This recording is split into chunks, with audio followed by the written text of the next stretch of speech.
Chapter 332. 6 tentacles extended out from the miniature rhombohedron within the workshop, followed by a second layer. This time, the tentacles were even more slender. There were 6 main trunks and 30 secondary branches. The scale was already far above the core rhombohedron. Several dozen tentacles undulated and fluttered. If one did not have a predetermined view, it was likely that they would have overlooked the existence of the rhombohedron. The current situation was no different from the situation in the device chamber. At most, the tentacles extended a bit more. It was just that the 3 people in the workshop were much more serious than before. Luo Nan squinted his eyes, adjusting the glow of the heart lantern of the eye's orifice. Cragburst shifted his feet lightly to adjust the angle of the heart lantern. As for Worker Zhai, he brought a portable microscope with him. He switched lenses from time to time, searching for a suitable focal length. Are there any changes? Xuelei was limited by his long-range view. He was unable to distinguish the details clearly. He blinked a dozen times, but he was unable to see anything. In the end, Worker Zhai gave a response. He said, "Wait a moment." He took a piece of tin foil from the workbench and rolled it into a strip. He carefully extended it over, using the tip to streak across the empty region of the tentacle structure. The tip of the tin foil was soon obstructed, and it bent a bit. Under the illumination of the workshop's lights, a thin stream of light streaked across the empty region. It was unremarkable, but it was still captured by the others. There's something. Xuelei immediately understood. It was very likely that there was an even finer structure in the empty region of the tentacle structure. However, its composition had already surpassed the limits of what the naked eye could see. Worker Zhai slowly pulled back the tin foil, but the tip of the tin foil inexplicably tore as soon as he pulled back his elbow. It was as if an invisible blade had sliced through it. The front half of the tin foil first broke off, and then it shattered. During this period, it could be seen that the 36 tentacles didn't have any obvious changes. Instead, a subtle trembling sound rang out in the workshop. The source was from the tentacle structure. Careful! Careful! Cragburst pressed down with his hands, indicating for Worker Zhai to take it gently. Worker Zhai thought for a moment and simply flicked the second half of the tin foil toward the top of the tentacle structure, letting it fall freely. As expected, the tin foil tumbled a few times in midair. Before it could make contact with any of the visible tentacles, it was crushed into powder by the invisible strangulation. The sound of breathing had disappeared from the workshop, and the trembling sound of the tentacle structure grew clearer. Worker Zhai turned to look at Luo Nan. Luo Nan's gaze still lingered on the rhombohedron. Worker Zhai spoke softly. "Did you see it?" Cragburst curled his lips. "You're just showing off your superior spirit, dog die." Beside him, Worker Zhai smiled bitterly. From this point of view, he, an unawakened spiritually enhanced individual, was worse than a dog. Fortunately, after choosing the engineering specialization route, he could rely on the assistance of equipment, and he could do more. A series of cracking sounds rang out from beneath the workbench. A circle of white boards rose up in a slanted manner, looking like a coarse calyx. The tentacle structure was half enclosed within, forcing Luo Nan and Cragburst to retreat. Several spotlights lit up above, adjusting their angles so that the light could penetrate the visible and invisible tentacle structure and cast a shadow on the whiteboard. F***ck me. Cragburst was caught off guard. On the snow-white board, there seemed to be thousands of snakes wriggling, constantly changing according to the angle of the light. They could see clearly now. Through the special light projection, the 36 strands, which were thinner than strands of hair, became thumb-thick on the board. And between them, a densely packed, shadow spiderweb was woven. Thus, everyone confirmed that there was a layer of even finer strands that couldn't be seen with the naked eye between the 2 layers of 36 strands. The strands were densely woven like a web, forming an even more complex and precise structure. Worker Zhai operated the computer and cut the shadow spiderweb from multiple angles together. It didn't take long for a relatively complete 3D structure to be formed. It appeared on the workbench in the form of a projection. Luo Nan's gaze went back and forth between the real thing and the 3D projection. Cragburst couldn't see through it, so he simply asked, "How many strands are there in total?" "The current count is 1,276 strands." Worker Zhai swept his eyes over the data and then sighed. "The structure just now needs to be completely replaced." There's also the material analysis. The resources allocated to me may not be enough. They may not be suitable either. Cragburst didn't understand. What? There's a supercomputer here in the Electronic City. Its name is Crossover. With my privileges, I can request a portion of the resources. Actually, I'm using it right now. Its main purpose is to analyze the dynamic structure. Worker Zhai pointed at the holographic screen. Page after page of diagrams flashed by at high speed. They were all structural diagrams extracted from the shadow spiderweb that had just been confirmed. Over 1,000 diagrams had flashed by in the time Worker Zhai spoke. It looks pretty fast, huh? You can't provide effective parameters, so you can only rely on the method of exhaustion. It's meaningless. Luo Nan saw that Xue Lei was in a difficult position, so he simply declared, "This is the gym master's personal property. We stole it from the Daoguan. Even if we did it out of good intentions, we would leak our privacy. How would we explain this to the gym master later?" Xue Lei let out a breath of relief and nodded over and over. Luo Nan looked at Cragburst and Worker Zhai. Cragburst made a zipping motion with his mouth, while Worker Zhai had just recovered from his research state. He laughed and said, "Protecting the privacy of our customers is a basic principle of technicians." "Then that's good." Luo Nan nodded to express his thanks. Xue Lei asked again, "Should I tell the gym master now?" Luo Nan hesitated for a moment. His gaze cast toward the miniature rhombohedron, and then he turned to look at the three-dimensional projection and the simplified diagram that appeared on the holographic screen. A long time passed before he opened his mouth, but he gave an irrelevant answer. "This diagram. I don't understand it." "Huh." The other three were a bit stupefied. Luo Nan took a step forward and swiped his hand across the holographic screen, looking at the simplified diagram that had already been swept past. Under the deduction of the allocated supercomputer resources, the structural diagram of the dynamo core appeared endlessly and was revised. From a layman's point of view, it was concise, but the corresponding professional symbols were like heavenly books. It was hard to understand. He originally wanted to use his habitual thinking methods of coupling, configuration, and so on to deconstruct it. But a few thoughts ran through his mind, and he gave up for now. He turned his head and asked, "Worker Zhai, these diagrams are too professional. Can you teach me a bit?" "Which parts?" "All of them." Worker Zhai was a bit startled, but he soon laughed.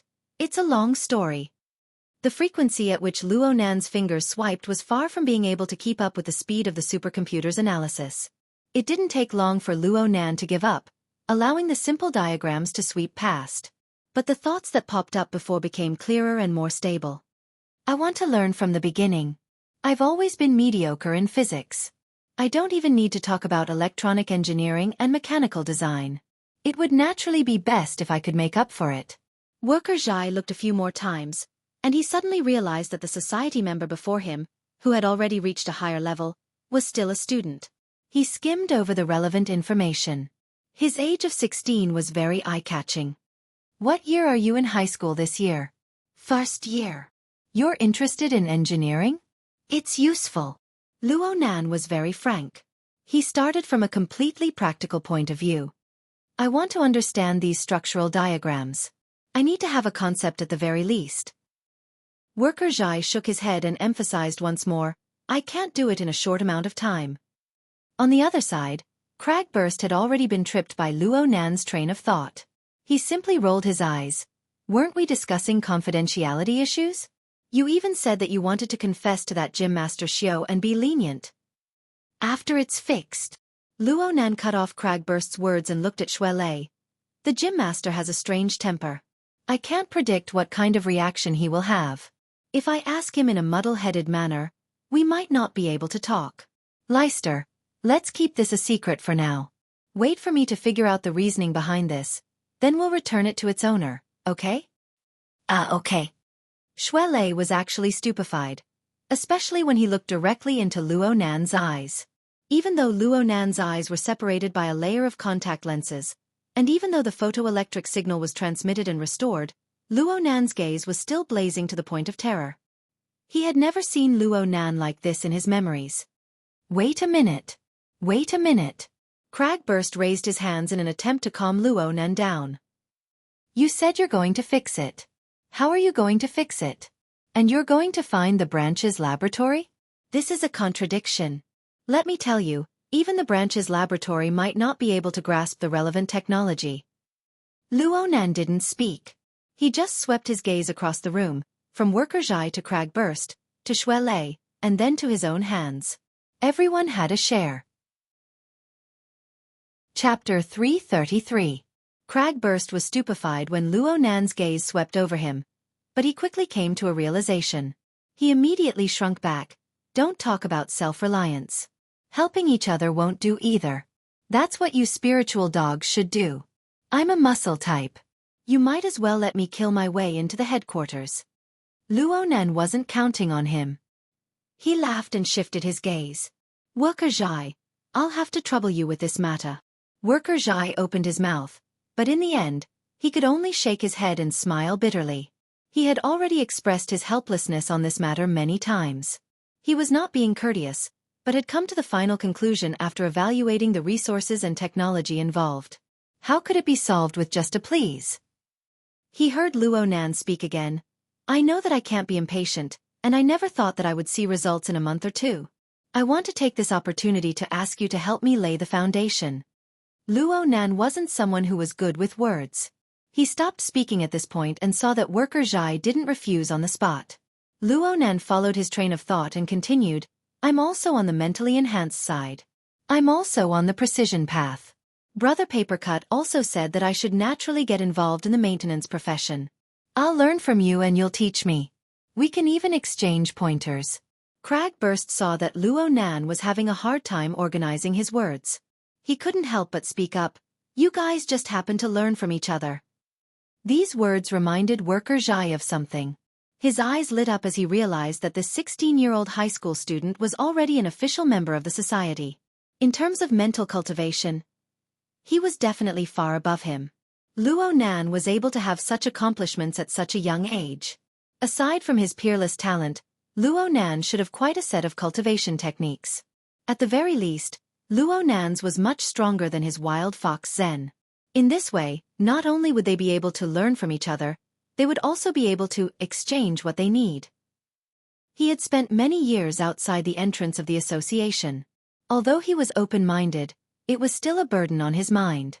Now that there was a new opportunity, Worker Zhai could not help but be tempted. But when he looked at the complicated structure of the shadow spider web and the thousands of diagrams on the screen, he felt a dull pain in his head. Agreeing to Luonan's request was easy, but Luonan's ultimate goal was still the dynamo core. Luonan didn't even have a basic direction for this. It wasn't his style to deceive himself and others. Worker Zhai unconsciously sighed again. Luonan knew that Worker Zhai's state of mind had changed somewhat, but there was still a hurdle in the bottom of his heart that could not be overcome. He thought for a moment and walked to the workbench. I heard you say that you're missing parameters, right? Worker Zhai's mind was in a mess. He took off his portable microscope and gently pinched the space between his eyebrows. Actually, it's a problem with the direction of research. The conversion of kinetic energy was only the simplest step. How to store it, how to do the work, and how to present it in such a precise structure. There are too many things involved. I don't know much about engineering, but if you want to talk about direction, I suggest this as a starting point. Do you have a pen? Luonan asked for a digital pen as he spoke. He drew a diagram on the 3D projection area, on the shadow spiderweb. With years of experience in sketching, the electronic pen's glowing lines were smooth and smooth. With just a few arcs, it drew a ball at the front of the thickest tentacle. Then, the tip of the pen cut the surface of the sphere, drawing a tetrahedron. Then, at the outer edge, sticking to the end of the tetrahedron, he drew an even larger sphere. Worker Zhai saw the entire process of Luonan's operation clearly. He also saw the diagram Luonan drew clearly. He was immediately stupefied. Sphere. Tetrahedron.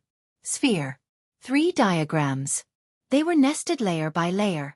Their relationships were clear, and the areas where the diagrams connected and covered overlapped a great deal with the 3-layer tentacle structure of the dynamo core. It was not a rigid correspondence, but there was a sense of harmony that was pleasing to the eye. In the field of engineering, simple feelings were unreliable, but feelings were often the precursor to success. Archetype format? Cragburst blurted out, But then he quickly corrected himself under Luo Nan's blazing gaze. Formatting theory. What a coincidence. It's quite a coincidence. There's no harm in giving it a try. Luo Nan did not understand mechanical design, but he knew that when it came to the dynamo core, he would be pleasantly surprised if he used formatting theory. This point had already been proven by Jack. He threw down the digital pen and turned around. Worker Zhai, this is what I'm thinking. There's no harm in giving it some more thought. We can keep in touch at any time. Worker Zhai's gaze was glued to the 3D diagram. He reckoned that he would not be able to remove it for a while. Luo Nan and Crag burst bid their farewells and left.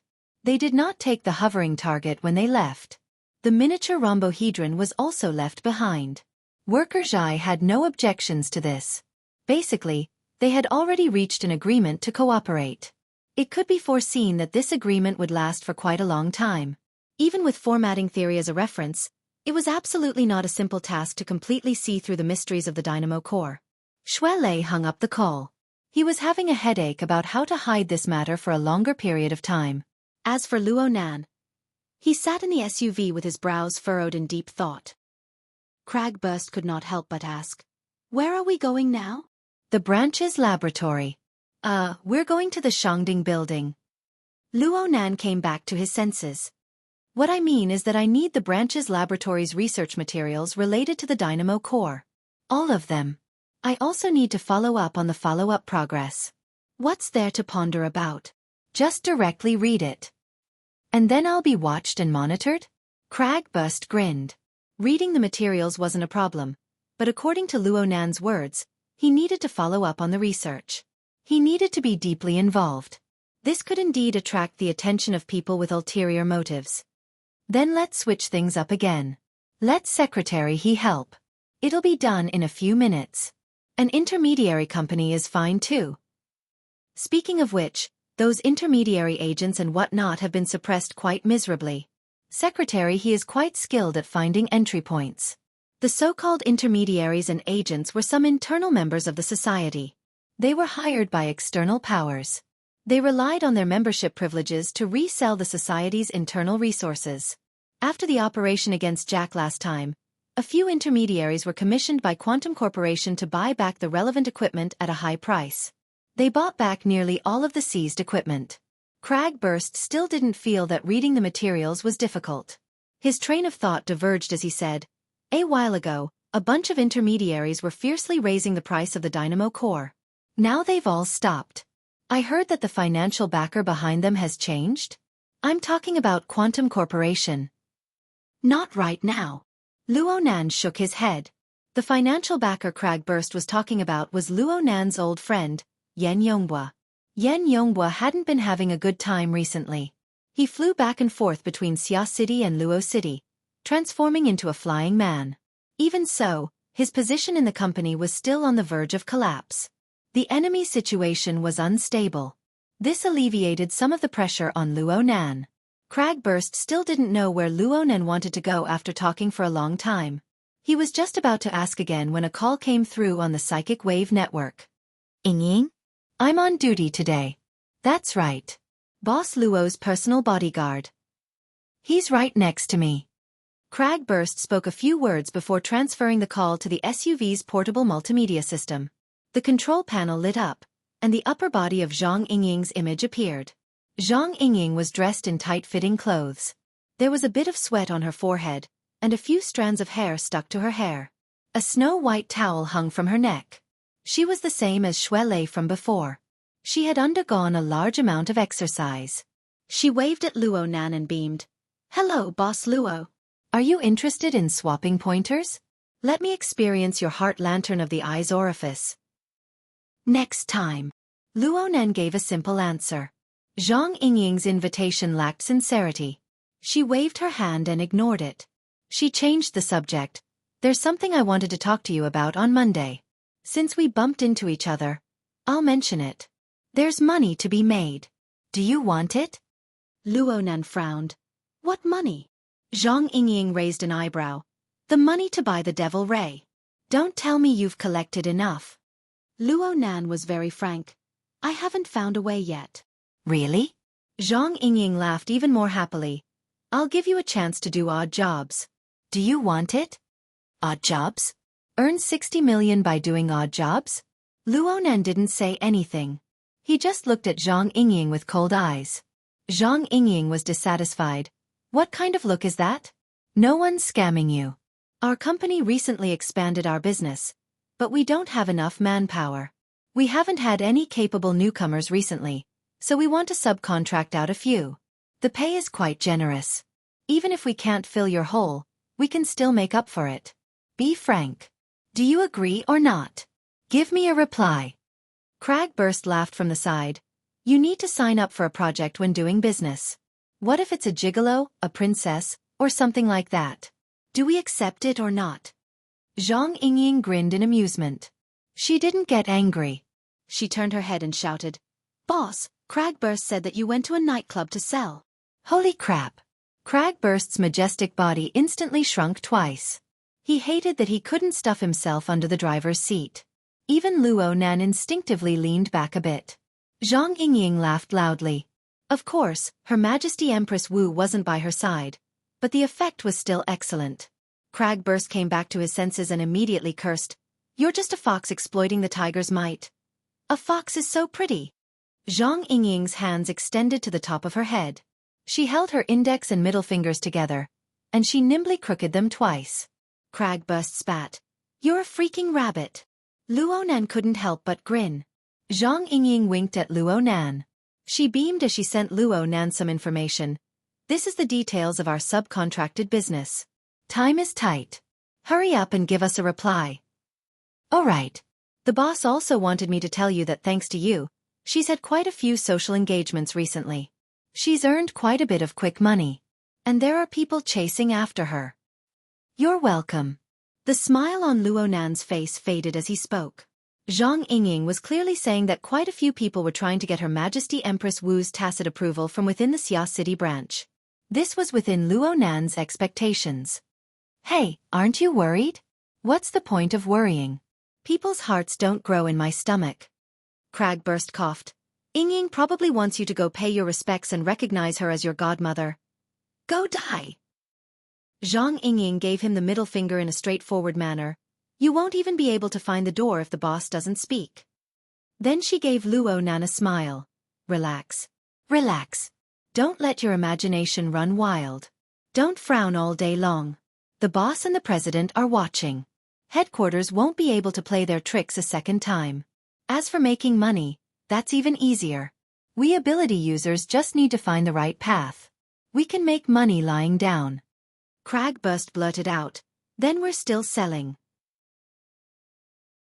Chapter 334. Zhang Yingying didn't talk for too long. She chatted with them for a bit before hanging up. The information she sent arrived at this time. Luonan looked it up through the hexa ear while Cragburst smacked the steering wheel and laughed mischievously. This sister is too noisy. Of course she has a good heart. Luonan understood what he meant and nodded. I know.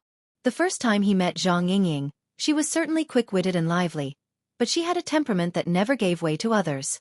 She wouldn't give up until she seized the upper hand. But not only did she give Cragburst the opportunity to talk about her just now, she even put on a self-mocking attitude, stirring up the atmosphere quite lively. Luonan couldn't help but laugh when he thought of Zhang Yingying's finger-curling. But his smile soon vanished and he spoke softly. I seem to be quite depressed recently? Otherwise, with Zhang Yingying's temperament, why would she deliberately make him happy?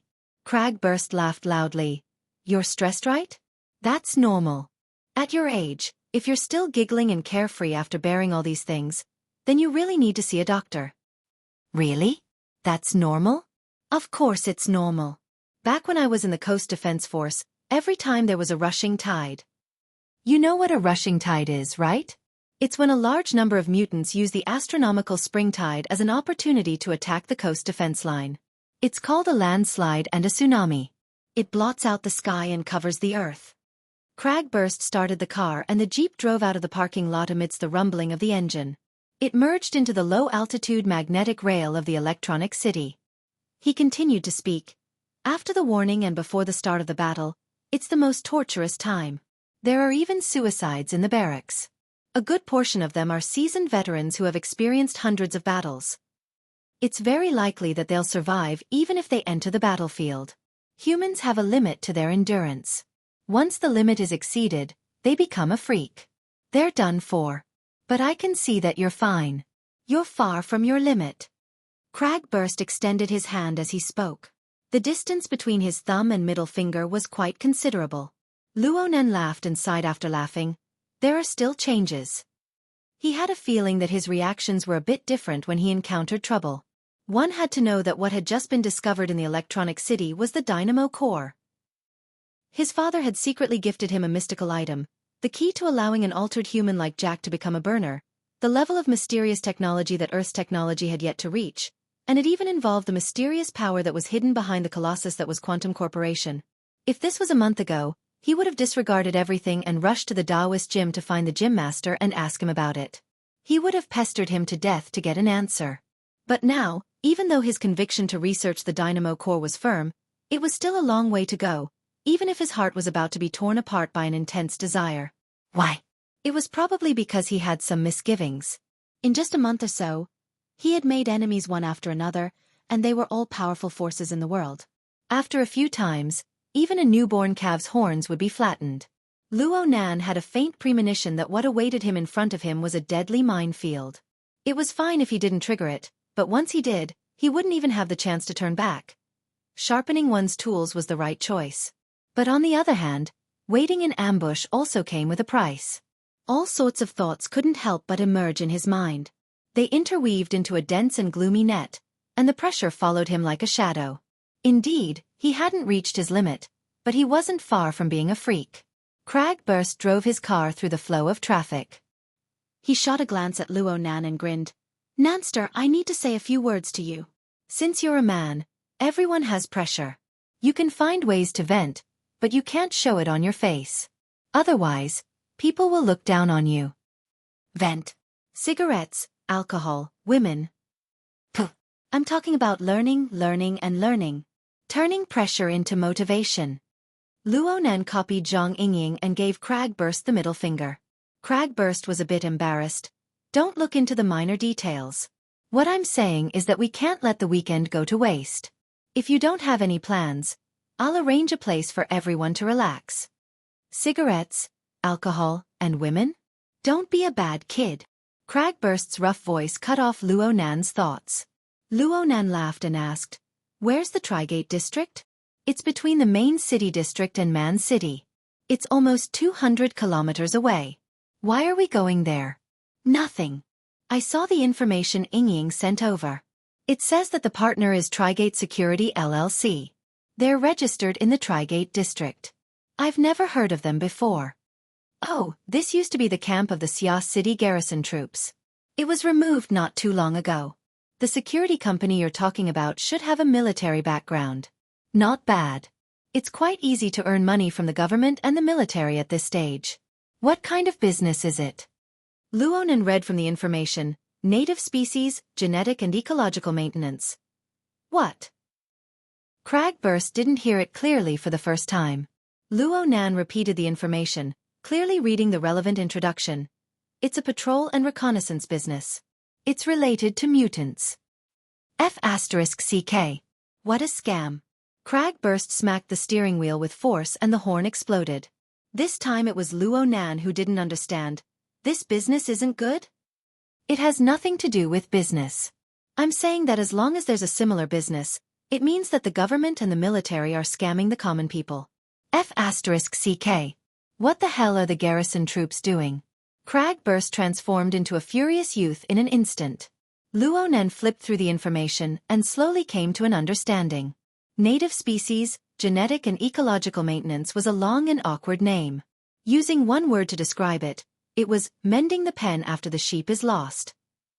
The mutants that were isolated in the wilderness and the ocean would occasionally break through layers upon layers of defense due to special circumstances.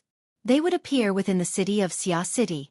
This business was responsible for searching and killing these infiltrating mutants to ensure the safety of the city. Speaking of which, there were quite a few mutants within the city of Xia City. It was quite popular for rich families to raise 1 or 2 mutants. The great maw basilisk that Ruewen had killed and the flying devil ray that Luo Nan had subdued were all mutants. But these mutants had all gone through strict inspection and quarantine procedures. Their negative effects were already reduced to the minimum. The fellows that had accidentally infiltrated were different. They often carried highly pathogenic bacteria. There were even some that had broken through reproductive isolation and were able to reproduce with Earth's native species for the next generation. Once the related mixed blood species spread out within the city's ecosystem, a few small mutations could lead to a great disaster under the enormous impetus of the population. The hidden destructive power of these mutants was even more astonishing than the mutants on the surface. Cragburst reached out and patted Luo Nan on the shoulder. The task is arduous and glorious. That's what you say when you clean up the mess of the government and the military. Luo Nan grunted but said, "It's more suitable for me." "That's right. From what I remember, there aren't many who are stronger than you in reconnaissance. But this is very time-consuming and patience-consuming."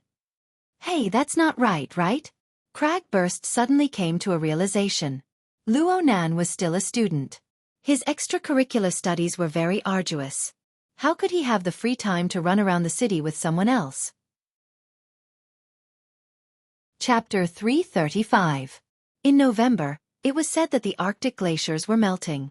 The weather was abnormal. A cold current flowed south, pushing the moist and cold sea winds through the city.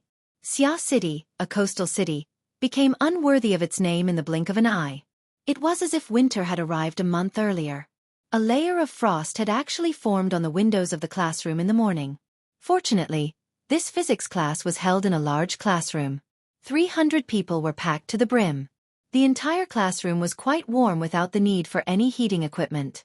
Luo Nan sat in a row near the window. He was attentively listening to the lecture and taking notes. Various knowledge points, as well as their corresponding diagrams and formulas, were displayed on the standard holographic screen. They were divided into categories and arranged in a clear order. Luo Nan's serious attitude made him look like a good seedling of a gifted student.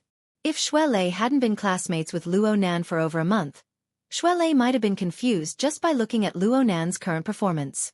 "Hey, don't you have an appointment this morning?" "It's a meeting." Luo Nan didn't even raise his head as he corrected him. "What time?" "9:30. "You're leaving after class?" "I'll go with you." "You want to skip class?" Xuelei was baffled. "How do I go if I don't skip class?" "Then I won't go. The agreement doesn't require me to show up in person." Luo Nan made Xuelei dizzy with just a few words. The bell for the end of class rang at this time, signifying the end of the first class of the morning. The lecturer indicated for a temporary break, and the classroom rumbled with voices. It suddenly became noisy. Luo Nan continued to adjust the structure of the notes on the holographic screen. The core content did not come from him. It was Worker Zhai's handwriting. It practically covered all the knowledge points of the high school level. All Luo Nan needed to do was fill in the details and do the corresponding high-intensity exercises. Needless to say, Luo Nan felt his thoughts become much clearer after a few tutoring sessions with Worker Zhai. There were some immediate results. Luo Nan was neither fast nor slow, but Xuelei was even more confused. He simply gave Luo Nan a push. "What does it mean?" "It means that you have to split your attention and become an incarnation. You have to take care of both sides." And so on and so forth. Xuelei's eyes went wide as he listened. Luo Nan finally finished adjusting the notes while he was in a daze. He stretched his back. Coincidentally, a student opened the window. The damp and cold wind poured in, clashing with the heating inside the room. It actually jolted the spirits of a few drowsy students. Luo Nan and Xuelei both turned their heads to look outside the window. Heading northeast from here, passing through the gaps between the buildings, was the wetland jungle at the end of the ash-gray clouds. Right now, it was also dark over there. The colors of the sky and the landscape were mixed together, and it was hard to distinguish them at first glance. Normally, Xuelei wouldn't mind looking at this scenery. But when he heard Luo Nan mention those arrangements, Xuelei couldn't help but think a bit more. It's in the forest right now, right?" "Yes, as a supervisor," Luo Nan replied without thinking. He suddenly laughed. "It's really useful." Xuelei was baffled. He looked at Luo Nan again and felt that Luo Nan's smile was quite cold. It was very awkward. Luo Nan didn't speak any further. He stood up and walked to the side of the window, gazing into the distant wetland jungle. The sky was gloomy, and the long river that cut through the forest was not visible. It was like a long gray belt, half hidden and half visible, cutting into the depths of the forest. A few waterbirds flapped their wings and flew up. They could be considered agile, but the scale was far from what it was a few days ago. Mutant? Oh, King Mutant. That fellow has destroyed this place. Our work will go back 10 years. When the waterbirds flew into the sky, a small wooden boat was sailing on the long river that cut through the forest. There were 4 people on the boat. 2 young men held wooden oars in their hands. They used the most primitive method to power the small boat. Right now they were so tired that their tongues were hanging out. They also had to endure the incessant grumbling of the old man. They wanted to jump into the river and commit suicide for a time. As for old man Wu Zuanliang, who had given them a great deal of mental pressure, he was already 90 years old this year, but his spirit was still hale and hearty. Even long periods of scientific research in the wild were as relaxed as taking a stroll. The sampling and research within the campus was unable to consume his excess energy, and this made his mouth even more idle. I can hear the noise of machinery even though I'm 2 kilometers away. This is undoubtedly pollution. Those people who issued the construction permit are all grandsons. The great upheaval a week ago had turned the ecosystem of the wetland jungle into a pot of porridge. The sudden cold wave was like adding hail to snow. It made the various departments of zoology, botany, ecology, genetics. Scholars, professors, and researchers wanted to cry but had no tears. At this time, some people who disregarded the vile situation and still carried out construction work within the jungle had undoubtedly become the target of loathing. Unfortunately, from a realistic point of view, their negative emotions were completely useless. The construction team at North Bank Gear had all kinds of documents. They held the permits of the Environmental Protection Department and the school. The construction process was also carried out in strict accordance with the relevant requirements. It was done impeccably. Wu Zuanliang had tried to take advantage of his seniority to call the construction team to stop so as to avoid an even more fatal impact on the ecosystem of the wetland that was already on the verge of collapse. But the result left him very disappointed and very unhappy. He was unhappy and wanted to complain and vent.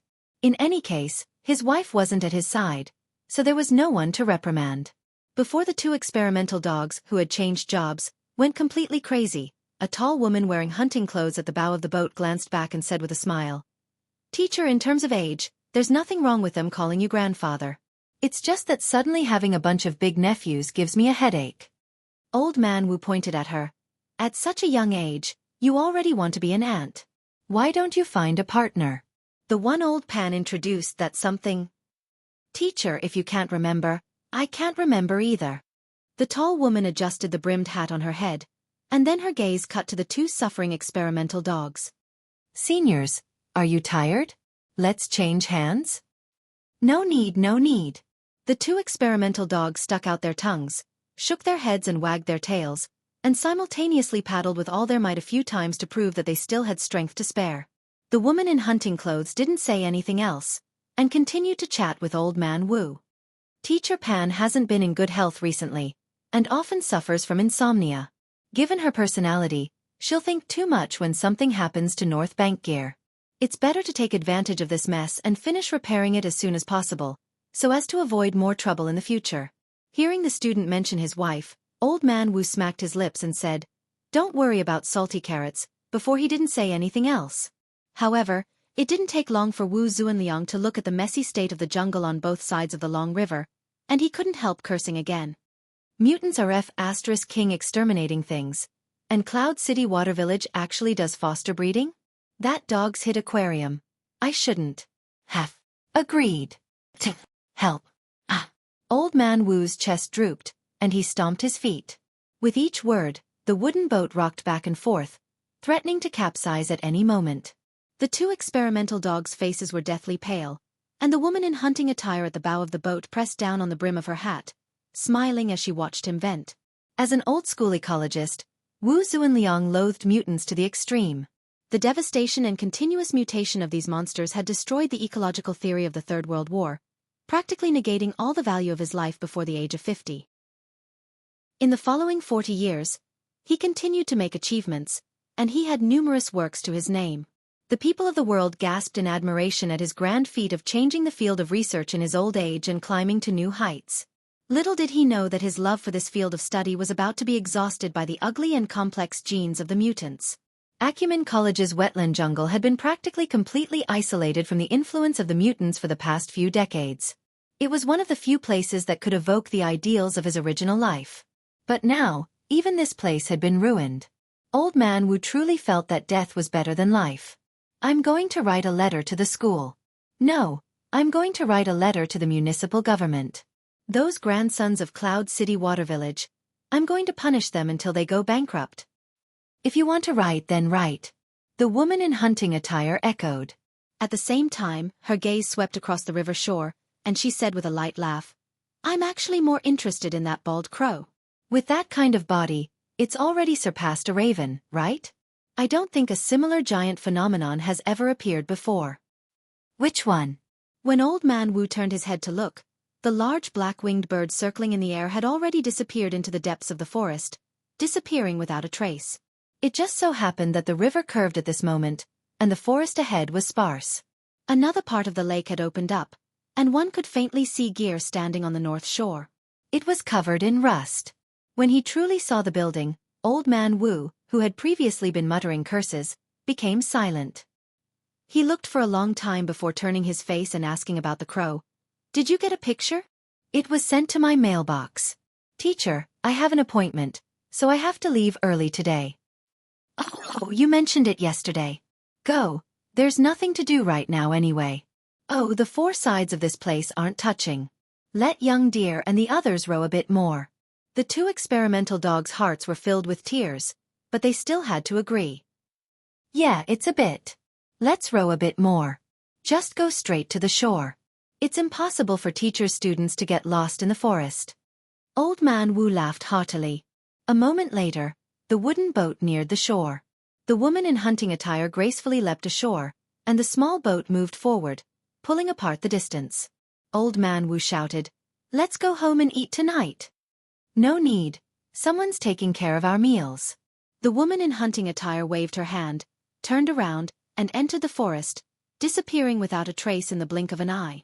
Old Man Wu sat back on the boat and turned his head to look at the gear building on the opposite shore. He sighed and patted the side of the boat. Control the speed. Don't forget to take samples.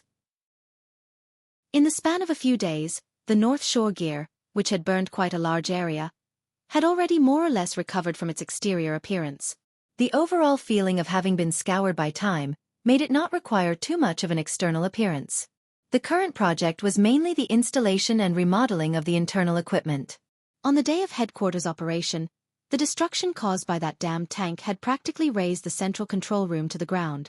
When the Devil Ray had put out the fire, the water cannon it had released had also caused a large area of electrical circuit damage. All kinds of pipelines had to be buried anew. The construction workers and technicians were carrying equipment in and out. It was a scene of work in full swing. The bald crow flapped its wings to cushion its fall. It steadily landed on the railing of a viewing platform at the top of the building. From this position, it could see the figures of people entering and exiting the building.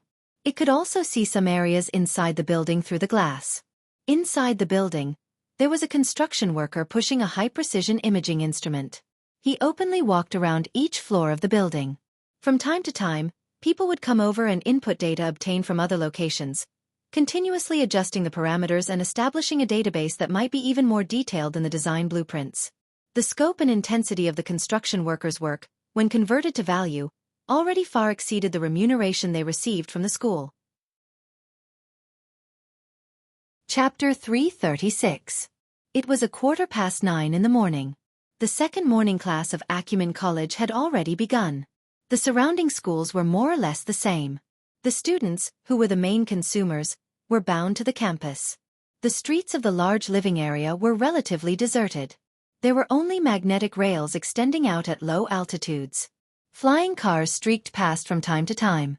Acumen College was located in the Pingjiang district. It could compete for the throne of the lowest average building height in Xia City. Even though Cloud City Water Village had a super tall building complex in the center, it only made the surrounding environment seem shorter and flatter. The crow flapped its wings and skillfully streaked through the gaps between the surrounding buildings. It soon locked onto the entrance to an underground parking lot. Taking advantage of the pedestrians not noticing, it practically stuck to the top of the doorway and flew in. It twisted left and right and soon arrived at the underground third floor. It found its final target amidst the hundreds of parked cars. Amidst the flapping of its wings, the crow landed on the roof of a commoner's SUV. Its jet-black claws lightly knocked and the sunroof immediately opened, swallowing the crow inside. The car was filled with the aroma of beef. In the driver's seat, a robust middle-aged man held a bag of freshly baked roast beef. He directly stuffed a piece of maroon meat into his mouth. The enormous crow entered the car. When it retracted its wings, it smacked the man's head. He didn't even raise his head. He was very focused. The man's skin was red. This kind of skin color was quite common among Caucasians, but it felt a bit sickly on an Asian. He had a tuft of beard on his chin. It looked like an artist's beard, but it was placed on his face. It looked very crude. The crow sized up this person with curiosity. Then it stood in the front passenger seat. Its claws hooked onto the seat cushion. It stood quite steadily. Its enormous bird body already exceeded 70 centimeters.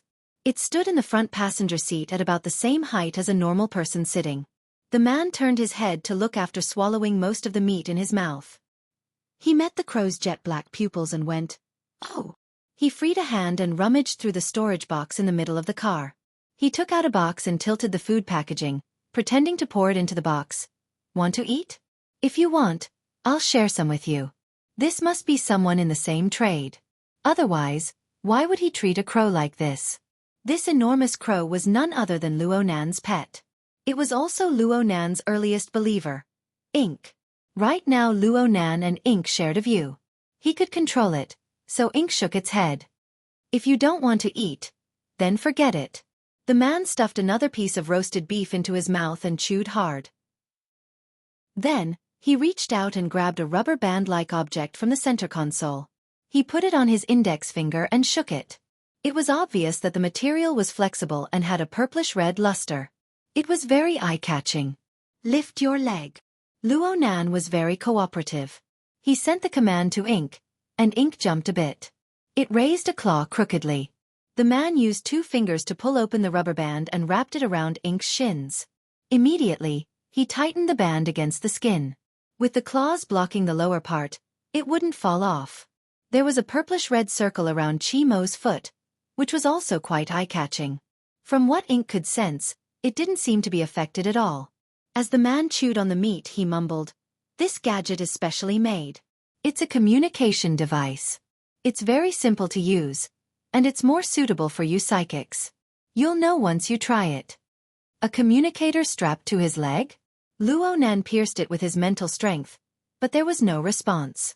Then he interfered with the material plane a bit, immediately triggering a mechanism. The rubber band trembled slightly, sending out a corresponding signal. "Hello, hello?" There was no sound in the car. The middle-aged man in the driver's seat tapped his ears. "I hear you."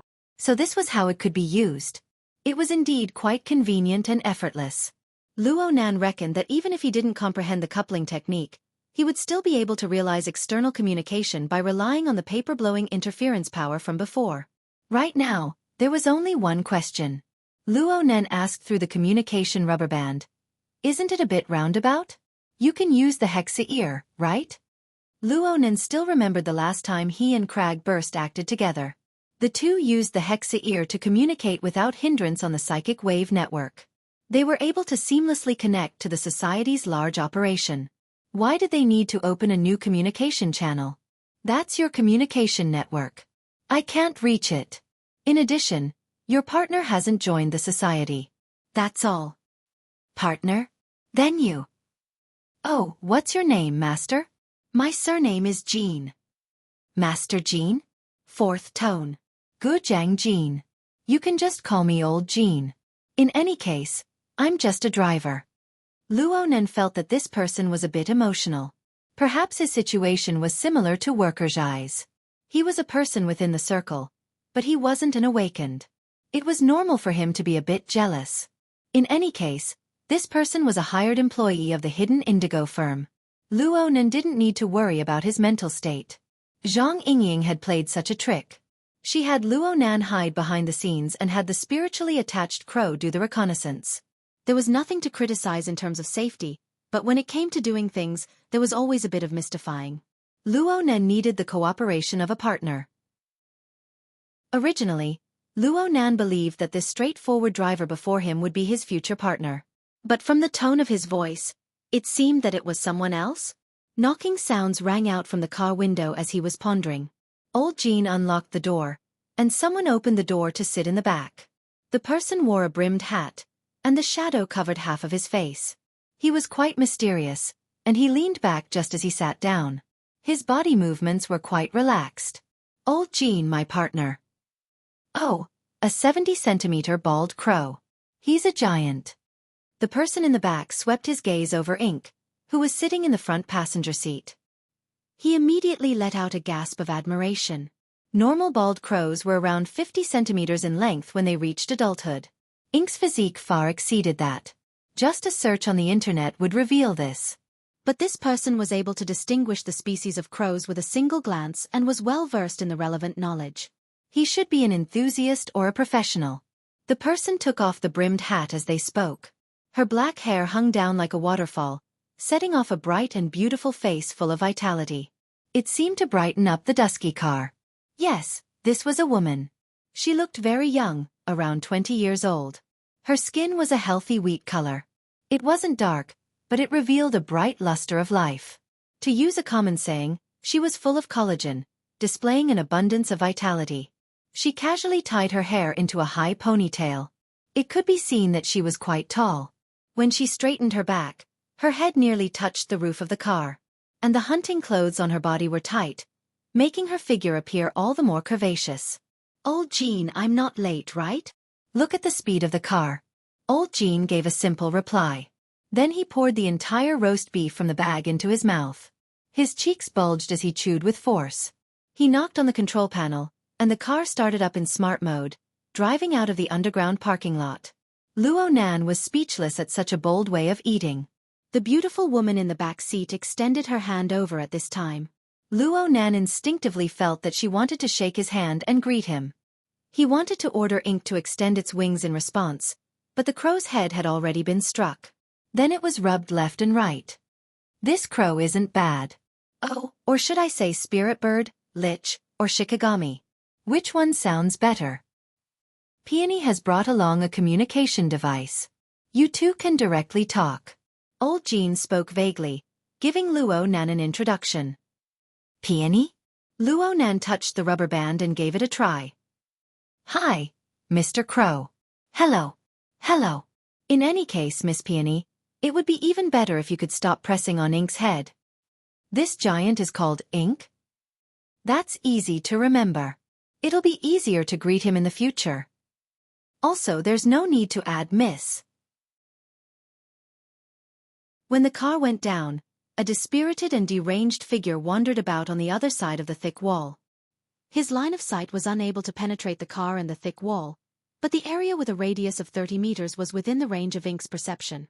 It transformed into a detailed scene that was reflected in Luo Nan's mind several dozen kilometers away.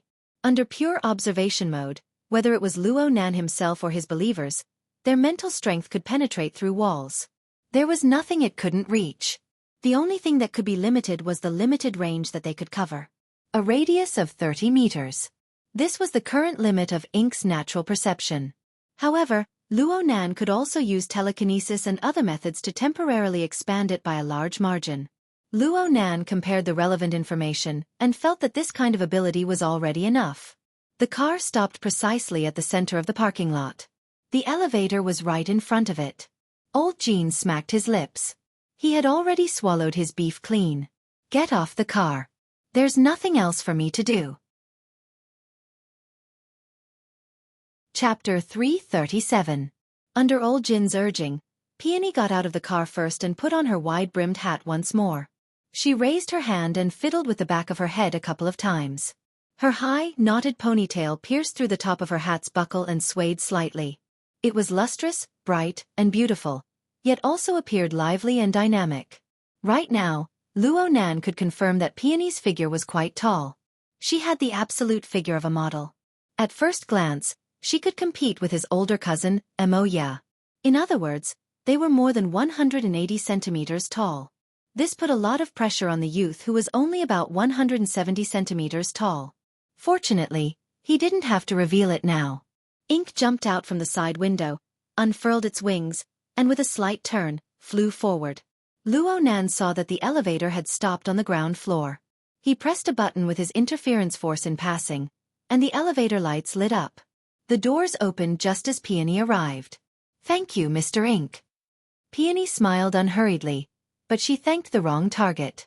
However, when she smiled, the silkworm under her eye sockets became even clearer, outlining the shape of a crescent moon. The bottom of her eyes seemed to be shrouded by a light mist, misty and indistinct, making her look even more charming. Amidst her smile, Peony walked into the elevator and extended her hand to lightly brush her shoulder. "Aren't you going to take a break?" Luo Nan didn't express his opinion. Ink made its own decision. Perhaps it felt that the elevator was too narrow and that it couldn't spread its wings, so it simply landed on Peony's left shoulder.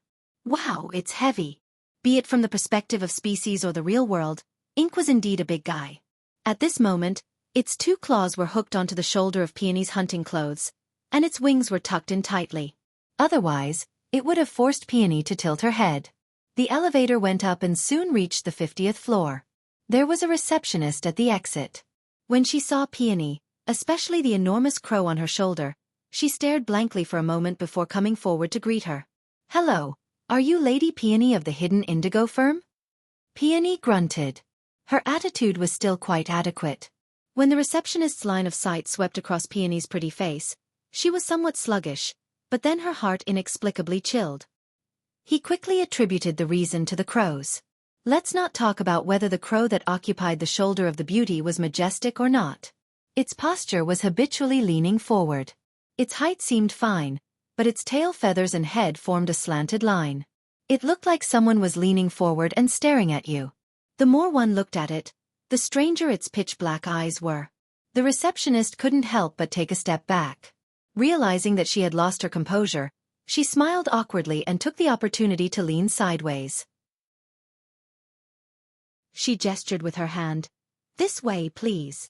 Peony nodded and walked into the small conference room ahead. The room was about 40 square meters. The tables and chairs were arranged in an oval shape. The center was empty, and there was some equipment inside.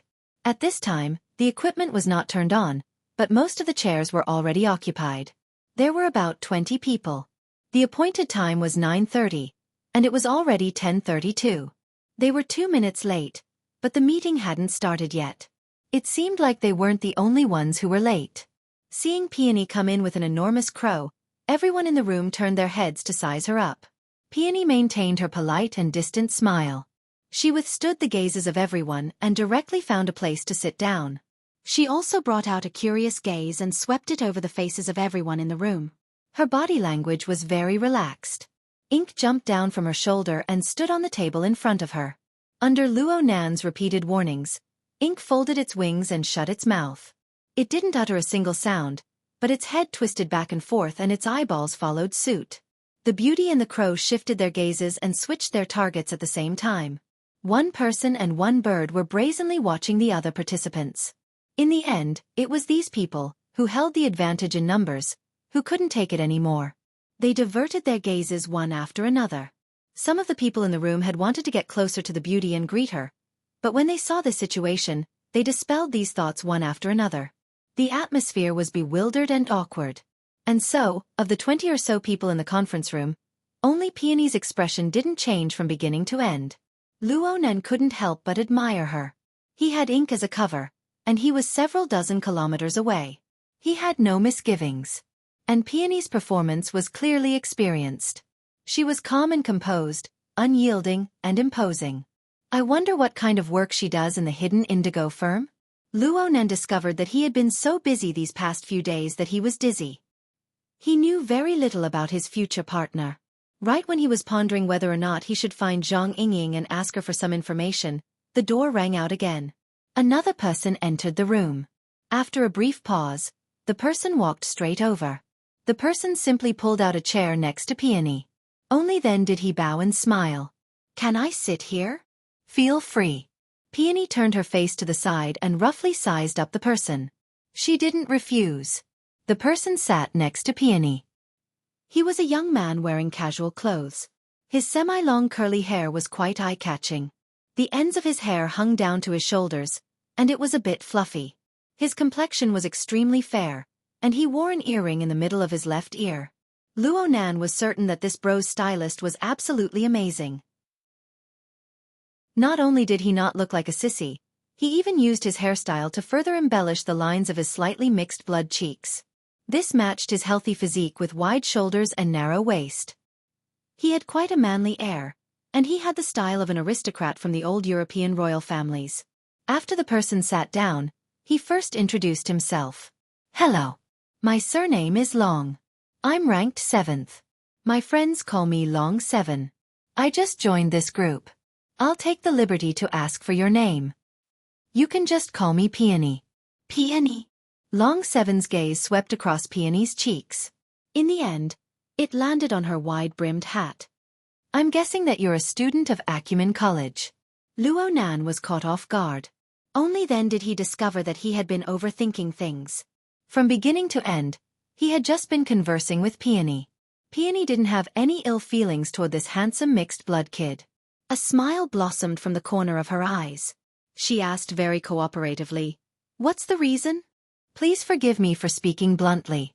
As an amateur team formed from students, Jungle Owl has just entered the main WCG tournament. They've only participated in the 10 days in the wilderness event. Their results are even more lackluster. The majority of their peripheral products will only be digested within Acumen College." Only now did Luo Nan notice that the wide-brimmed hat Peony was wearing had a logo in the shape of a nightingale on the front. Presumably, this was the logo of the so-called Jungle Owl. It can't be that bad. Jungle Owl's Pippi is very good-looking. He has a lot of fangirls both inside and outside the school. Peony's body leaned a bit more to the side. She propped an elbow on the table, and her fingertips pushed against the brim of the wide-brimmed hat. This careless action made the hat tilt a bit, but it gave her an even more carefree and casual air. Long 7 didn't say anything, but the eyeballs of the other participants who were sneaking glances at them nearly popped out. Next, Peony and Long 7 really did chat about topics related to esports. It was just that Long 7 was very familiar with the styles, members, and battle records of each team. Peony was more interested in the good-looking people of each team, regardless of gender. I really do care about good-looking people. Other people watch the live broadcast of fights, but I watch the highlights, interviews, and so on." Peony didn't hide her hobby at all. She giggled in extreme delight. Long 7 was just about to speak when he suddenly froze. Peony propped up her chin with one hand and extended the other under his startled gaze. Her slender fingers lightly brushed past the locks of hair at the side of Long 7's temples. It seemed to even touch his skin. "Of course, you're not bad either." The ambiguity level was off the charts. The thrill level was off the charts. The vast majority of people in the conference room were eavesdropping and peeking at the conversation between the handsome man and the beautiful woman. Some people were caught off guard by Peony's actions. They drew in a cold breath. There were also some people whose eyes lit up with raging flames. The reason for this was that grass had grown in their hearts. Long 7 instantly recovered from his astonishment. He instinctively reached out to grab Peony's probing fingers, but he was still half a step too late. Peony's slender hand noiselessly pulled back, but her thumb and forefinger were pinching a dazzling silver earring. It was the one on Long 7's ear. Seeing the object on Peony's fingertips, Long 7's complexion became grave for the first time since they met. "Miss Peony. Just call me Peony." Amidst this seemingly familiar conversation, Peony's posture didn't change. She merely pinched the earring and brought it closer to her eyes, sizing it up in detail. Later on, her fingers clearly exerted more force, but the earring that resembled a fine loop didn't react. Long 7's complexion was heavy. Just as he was about to say something, the beauty in front of him extended her slender hand again and delivered it to his eyes. "It's a pretty good earring. Is it platinum?" Long 7 didn't answer Peony's question. In the first instant, He took back the earring and put it back on his ear. His taut face relaxed a little, but he could no longer return to his previous cheerful state. The atmosphere became increasingly strange. Ink sensed the change in the atmosphere. It subconsciously flapped its wings and even dropped a feather. Peony casually picked it up and giggled as she poked Ink's head. She minded her own business and played happily. It seemed that she didn't take Long Seven's change in attitude to heart in the slightest. What a self-centered woman. Just as Luo Nan made his initial judgment, another person walked into the conference room. He stood directly at the front of the oval conference table and swept his gaze across the conference room. He nodded and said, "Everyone's here. Let's start the meeting." The last person to enter had an elderly appearance. He was at least 70 years old, but his posture was ramrod straight. His self-introduction was full of energy, and his voice was sonorous. "I am Wu Bin, the Executive Director of Trigate Corporation. I am also the person in charge of this project and the organizer of the team. I will be the one to coordinate the specific operations of the project for some time to come. There are 2 trustworthy professionals present here, and there are also the elites of the company. They all possess formidable strength. I believe that this maintenance operation will certainly achieve satisfactory results." Wu Bin's words were a bit bureaucratic, but this was in line with Trigate Corporation's judgment of having a military background. Wu Bin's words were inflexible, but this didn't mean that his brain was rigid. Wu Bin knew very well that this was the first time the experts he had invited were meeting with the members of the team. They needed to have an intuitive understanding. He took advantage of this opportunity to point at the subordinate beside him. "We'll start with you. Make a self-introduction." The subordinate suddenly stood up. He was just about to speak when Peony raised her hand from the middle of the conference table. Her fingertips were still holding the inky and translucent blue crow feather. "Director Wu, the Hidden Indigo firm hopes that you can explain the personnel composition of the operation team first. According to the contract signed between the firm and your esteemed company, we should be the sole professional instructors and commanders." 2 professionals. What do you mean by that? Her words silenced the pitiful subordinate. He could only look stupidly at Wu Bin. Chapter 338. Wu Bin furrowed his brows slightly when faced with Peony's inquiry. Then he revealed a smile and said, "It's like this. According to the latest intelligence, some of our targets have the ability to spit out large doses of radiation for a short period of time. They like to live in radiation zones, so I specifically invited Mr. Long Seven." Wu Bin extended his hand as he spoke. Long Seven was very cooperative. He stood up to greet the people present. His bearing and demeanor were first-rate. His natural and relaxed body language diluted the awkward atmosphere in the conference room. There should be applause here. The participants really did start clapping. Wu Bin invited Long Seven to sit down and continued, "Mr. Long Seven is a professional talent recommended by Northern Hope Corporation. He possesses the special ability to use radiation harmlessly. Northern Hope Corporation's vision is worthy of trust as the world's top provider of human resources solutions. I also believe in Mr. Long Seven's professionalism. At the same time, please believe in our sincerity and cooperation and our ability to fulfill the contract." Luo Nan already had a rough judgment when he heard this. This team should have frequent dealings with ability users. Talking about special abilities was as natural as drinking water to them. They didn't pay much attention to Ink, a strange pet. Presumably, they were rich in experience and didn't find it strange. This saved them a lot of worry. Peony interlaced her 10 fingers. The back of her hand arched slightly to support her chin. She appeared to be even more focused. However, the crow feather that lightly scratched the side of her face revealed a bit of interest. Of course, no matter what position a beauty was in, she looked good. She also had the wonderful effect of dispelling the negative emotions of others. She smiled just like this. "The firm has no doubts about your company's strength and reputation. But out of professional considerations, all matters must be led by the firm during the investigation and target locking process. This point cannot be changed because of the team's composition, the target species, the environment, and other factors." Wu Bin immediately responded, "We won't go back on the matters emphasized in the agreement." Peony's gaze switched to Long Seven's face. "The firm will not be responsible for any losses caused by the partners or team members who violate the terms of the agreement during the operation. We will withdraw from this project according to the agreement and demand compensation. Wu Bin confirmed, no objections. Long Seven gazed at Peony from the side. 2 seconds passed before he laughed. I provide specialized services.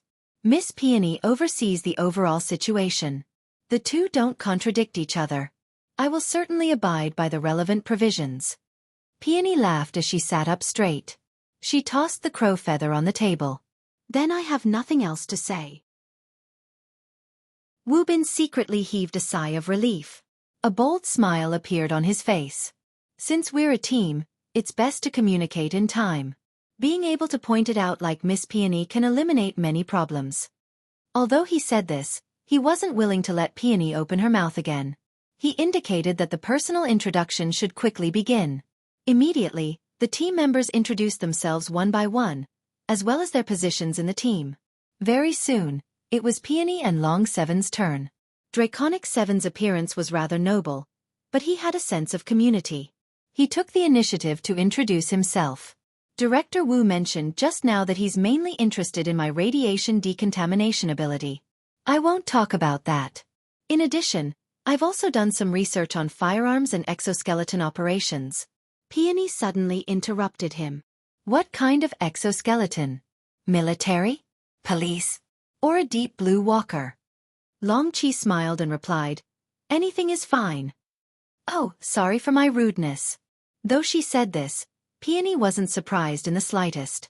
She casually raised her hand, indicating that it was her turn. As you can see, my special ability is to control birds to carry out wide-area reconnaissance. In addition, I can do some intelligence integration and analysis work. It seems like the team already has an intelligence officer? Wu Bin immediately declared, we will definitely cooperate well. Axel Thor is mainly in charge of communication and information sharing. He's a very good assistant. Intelligence Officer Axel Thor, who had just introduced himself, stood up once more and greeted Peony. Afterwards, he didn't sit down again. Instead, he followed Wu Bin's intentions and began to introduce the specific information of the operation project. This wasn't just a report to Peony and Draconic 7. The vast majority of the people in the conference room were elites of Trigate Security's operations department. However, they didn't have the authority to inspect certain key information. It was necessary to carry out a comprehensive explanation. The light in the room dimmed, and the projector turned on, projecting a different world inside. The light in the background was that of dusk. The setting sun shone at an angle, and the dark red soil of the desolate plains was folded layer upon layer. It absorbed the multicolored light, like a surging wave of blood that froze in an instant. It piled up into an uncountable number of hills and ravines, extending all the way to the ends of the world. The wilderness. Wave peaks and hills? Draconic 7 muttered.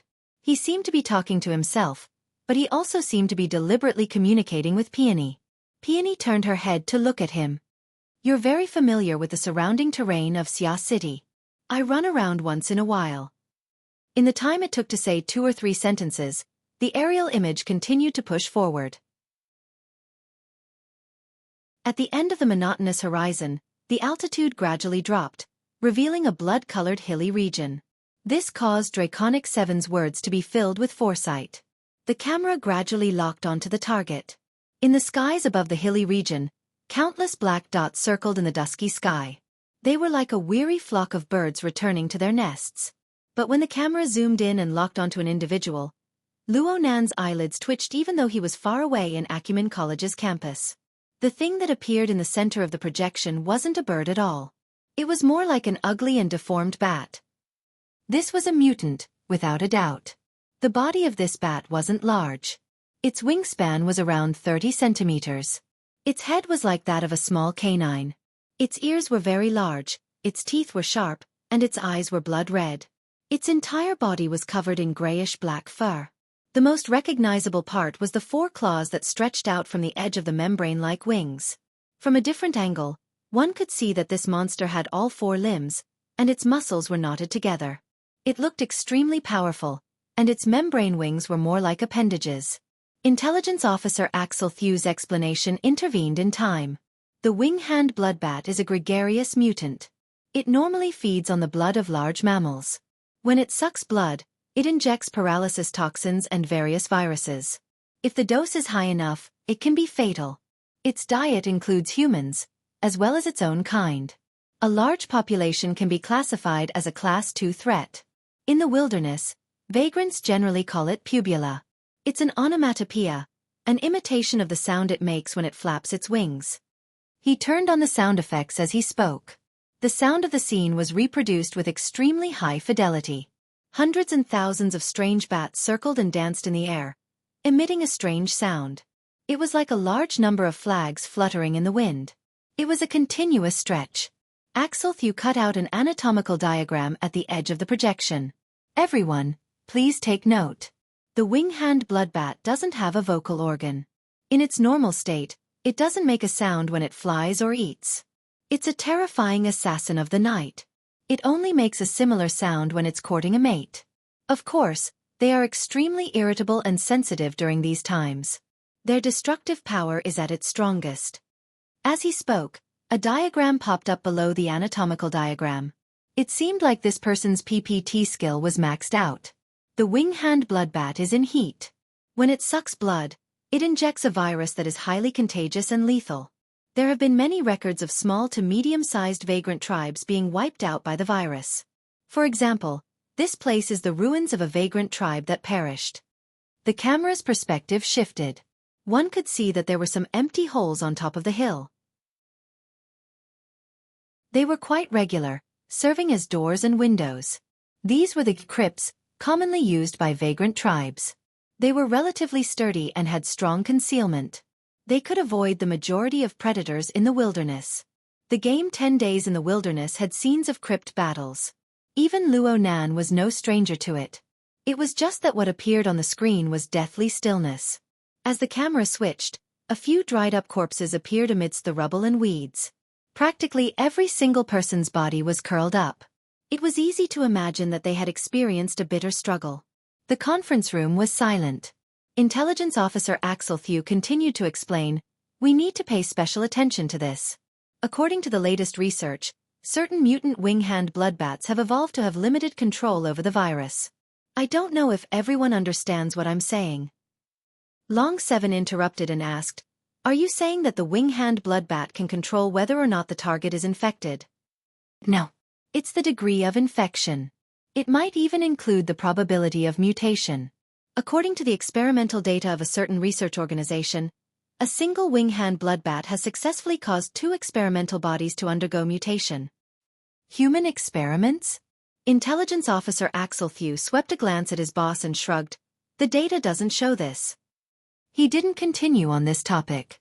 He just patiently introduced all sorts of habits of the wing-hand bloodbat, including the latest results of various research organizations. He didn't even leave out the mutant subspecies. Inevitably, he also explained the routes and areas where this mutant could infiltrate Xia City one by one. Looking back, they spent a total of over 2 hours. Acumen College's morning classes had ended by this time.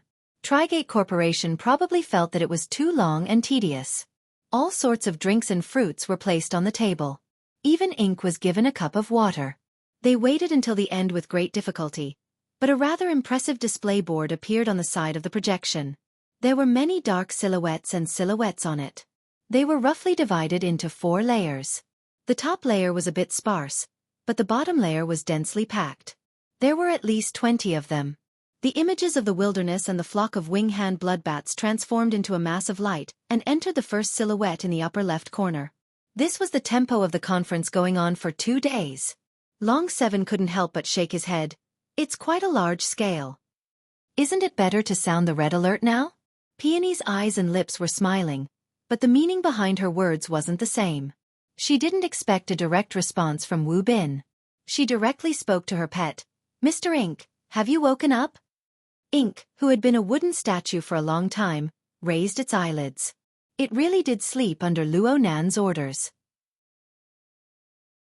It only left a strand of mental clairvoyance to observe its surroundings for Luo Nan to use. Otherwise, with its lively and restless nature, it would have caused a ruckus long ago. "We've already prepared lunch.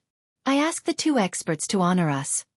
Wu Bin had no choice but to open his mouth to explain as he invited, "The wing-hand bloodbats are exceptions. Peony cast a sidelong glance. 3 exceptions. And they're still called exceptions? There were 4 layers of silhouettes on the display board. The topmost layer had a total of 3, including the wing-hand bloodbats. The second layer had 5. The third and fourth layers each had 8. There were a total of 24. There was no need to talk about exceptions. Just the fact that 24 mutants had slaughtered their way into Xia City was one of the most serious public safety incidents in the last 30 years. Wu Bin continued to beat around the bush. The threat of these targets decreases in descending order from the top to the bottom. For this reason, we designed milestones and stage bonuses. The topmost 3 have special prizes. Peony looked straight at Wu Bin's face. It's great to talk about money, but the government and military rarely engage in this sort of targeted search, right? This way we can increase efficiency. Yeah. It saves quite a bit of effort. Mr. Long 7, what do you think? Long 7 crossed his arms over his chest and made an action that wasn't very noble. The level of modern technology is really changing with each passing day. Peony pressed down on the goblet on the table and gave it a slight spin. The blue foam of the drink hung on the wall and spun. She then raised her glass and indicated to Long 7, "Cheers to the future of the Earth." Chapter 339. It was the turn of autumn and winter. The night increased and the sun shrunk. Half of the afternoon club time had yet to pass, but the sunlight that poured into Acumen College was dyed with a layer of blood. It faintly overlapped with the wilderness in the projection. Luo Nan rode the campus trolley to the auditorium. His eyes were half closed, looking like he was sleeping yet not. Xuelei didn't care. He had to split his attention. He had been like this all day. But his wristband vibrated for a dozen or so seconds. He could hear the buzzing vibrations from the side, but this bro still didn't respond. What was the meaning of this? In the end, Xuelei couldn't help but give Luo Nan a push. "Someone's calling you." Luo Nan went, "Ah," and finally came back to his senses. He looked at the contact and picked up the phone. "Hello, third brother." The caller was Hu Huarying. The call connected with great difficulty. He asked right away, "Nanster, where are you?" "I'm heading to Gear." "Okay. Hurry up and get over here. The construction team is wrapping up their work today. The underground facilities can be considered to have been repaired. They called Old Xia, and Old Xia called me.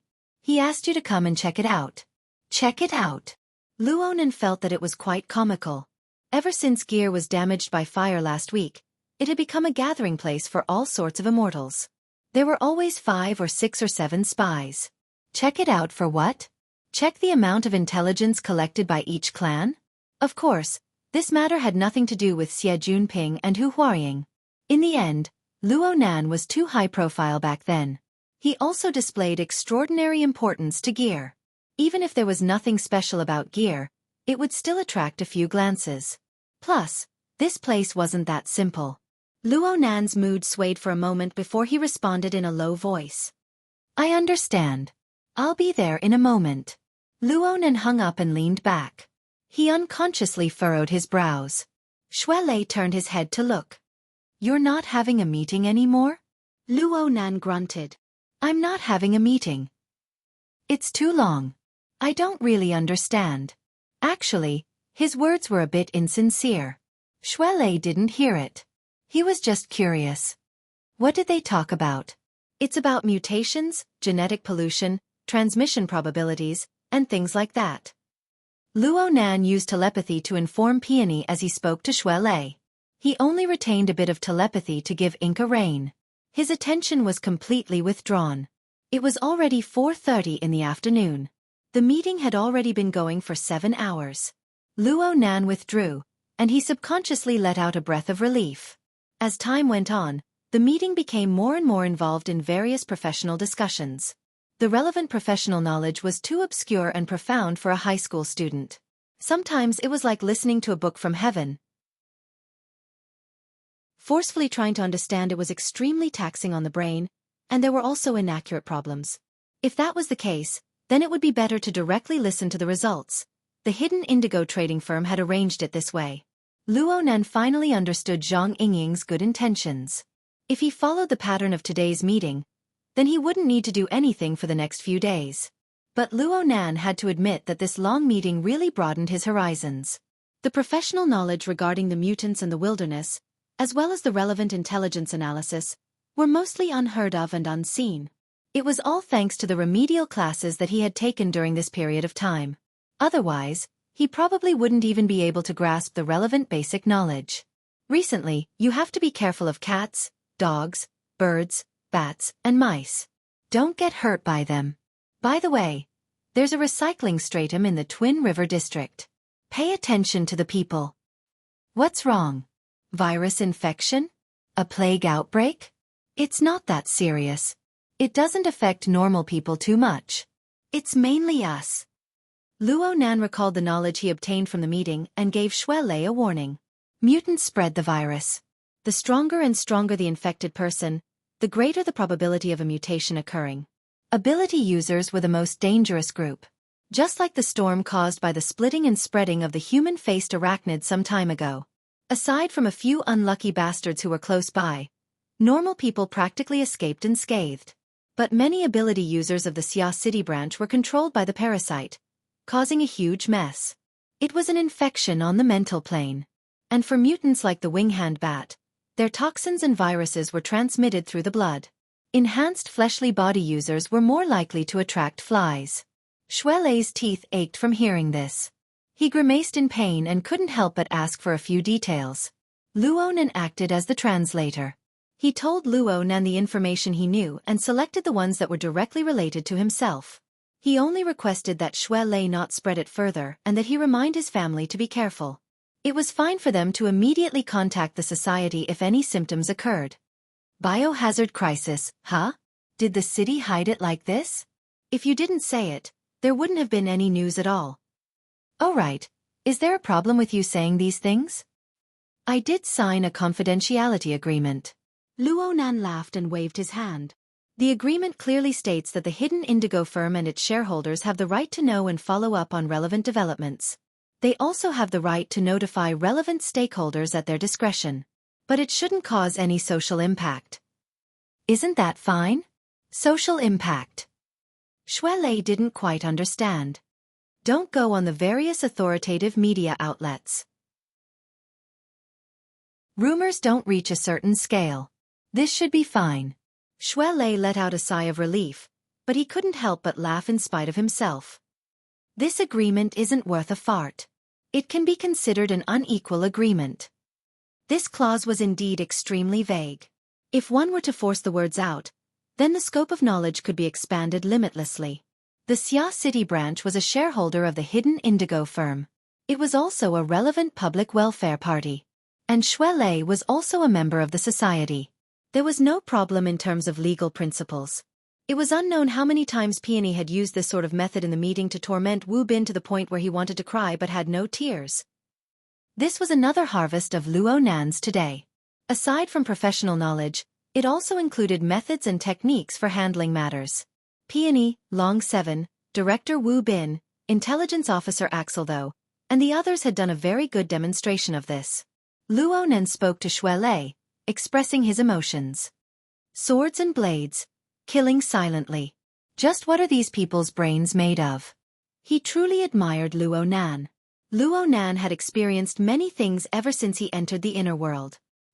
He was always in the eye of the storm, and he was always the target of concentrated fire.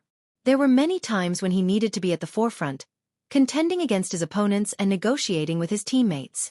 There was no room for buffering. Reality proved that he wasn't a natural leader.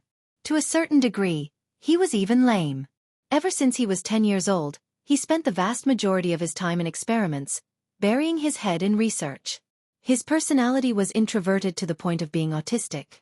He had no concept of certain things at all. He could only follow his feelings. There were many flaws in his actions, and there were many times when he was courting death. Fortunately, his luck was decent. He had the support of the power bestowed upon him by formatting theory. He also had the help of He Yueyin, Zhang Yingying, and even big shots like Ouyang Chen. Otherwise, he wouldn't have died a violent death on the streets. Instead, he had stumbled his way through life until now. As for today's meeting, Luo Nan stayed behind the scenes, a rare sight. Only a strand of his mind was tied to ink. He kept his mouth shut, only bringing his eyes and ears. His experience along the way was truly pure observation, and he truly benefited from it. This was especially true for Peony and Long 7. Peony had a strong ego, but she was very good at using her beauty to conceal herself. Long 7, on the other hand, was a needle hidden in silk. His sharp and arrogant aura was hidden under his confident and noble words and actions. The two would sometimes oppose each other with equal harshness. Sometimes they would cooperate closely. Even a seasoned character like Wu Bin was brought into the rhythm of the entire meeting. The title of team leader had long since ceased to exist in name. The attraction of this sort of scene was much stronger than the dry classroom teaching. Peony and Long 7 were both in their 20s, but their reserves of knowledge, their behavior, their words, and even their personalities made Luo Nan feel that it was wonderful. He was very envious. And perhaps even a bit inferior. There was a difference of 6 or 7 years in age. Was the difference that big? Would he be able to reach this level if he trained for another 6 or 7 years? All right, it seemed like there was a glimmer of hope. Another call came in just as Luo Nan was describing the situation in the meeting to Shui Lei. This time, the call came from a different channel. It was a vibration from the Hexa ear. It was Zhang Yingying. After the call connected, this sister excitedly cut to the chase and asked, "Did you shock them?" "Shocked." Luo Nan sighed from the bottom of his heart. "Your firm is full of elites. That Peony is really amazing. She seems to be from our school?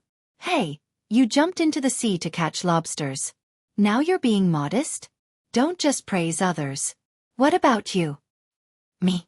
What else can I do? I was just pretending to be a crow there." "Crow my ass. I think you're the one who's lost your mind. Bro, you're the core of this project, okay? It doesn't matter if they're elites or not. If you don't say anything, are they playing hide and seek in Xia City?" Zhang Yingying's mood drifted erratically.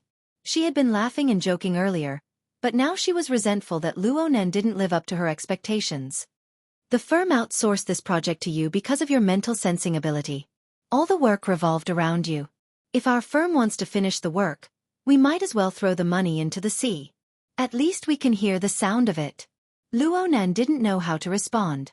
This was different from their previous bickering. Zhang Yingying was completely standing on his side. She had said everything that needed to be said. It would be a bit rude for him to refute her. He was silent for quite a while, but Zhang Yingying let out a sigh. She slowed down first. "I'm not blaming you. I just feel that this opportunity is very good. It's more or less tailor-made for you. You handled things like a game. You can't treat the invasion of mutants as child's play." "Describe." "I'm just describing, okay? Haven't you noticed? Your biggest problem is that your heartstrings are too taut. Isn't it just searching for mutants? With your mental sensing ability, you're pretty much the only one in Xia City. Aside from the boss and the president, no one can do it better than you. This is your profession, your domain. You're the authority there. If you don't put on airs now, when will you?" "Oh my god." Luo Nan's silence spoke volumes. Zhang Yingying couldn't help but look up at the sky and let out a long sigh. "You were at Frost River Reality and Ocean Sky Cloud City. Your performance was pretty awesome. You blocked people until they went crazy. You tricked people until they vomited blood. You killed people until they were completely annihilated. You were freaking godlike back then. It's only been a few days. How come you're shrinking more and more?" "I'm not shrinking." Luo Nan wanted to clear his name. Yes. You're an old man, but you can't keep it up all day long. Is your brain short of blood?" Zhang Yingying's mouth was like a machine gun. She suddenly fired shots. Relax. Relax your mind. What are you nervous about? Are you afraid of losing face? Don't talk about your authority. Even if you're a bit flawed, you don't even show your face. So what if you're wrong? That crow is called ink, right? It's just a mask. With it blocking the front, no one knows who you are. You can laugh, you can curse, you can cry, and you can make a fuss. As long as you don't tell them, who will know? Chapter 340. Zhang Yingying stuttered a bit when Luo Nan really asked. She had spoken with a wave of emotion in an attempt to arouse Luo Nan's emotions. She didn't pay attention to what came before and after. She never expected that Luo Nan would be numb to the extreme. He even had the leisure to ask a question. Zhang Yingying had no choice but to make up a story on the spot. Look, people wear masks. They have an extra layer of protection. With protection, it's easier to let go. Isn't there a school of performance that lets people wear masks on stage? That way, the expression of the body is more important. You don't need to worry about your face or your appearance. The audience will naturally imagine things. Isn't it said that imagination is more perfect than reality? Zhang Yingying's logic was already a complete mess when she spoke to this point. Even she had to cover her face. But she never expected that Luo Nan would really be led into the ditch by her. So you're saying that this is a performance and I'm going to manage a new image? This will reduce the pressure? The power of his imagination had exploded. Zhang Yingying's collapsed logic was inadvertently salvaged by Luo Nan. She immediately seized the opportunity and fiercely nodded from the other side. Yeah. Do you see those trolls online? Many of them have high incomes and high education levels. Normally they appear virtuous in front of others. But when they go online, they create sock puppets everywhere. Their mouths are full of shit. This is their way of venting and relieving pressure. Think about it. This is human instinct.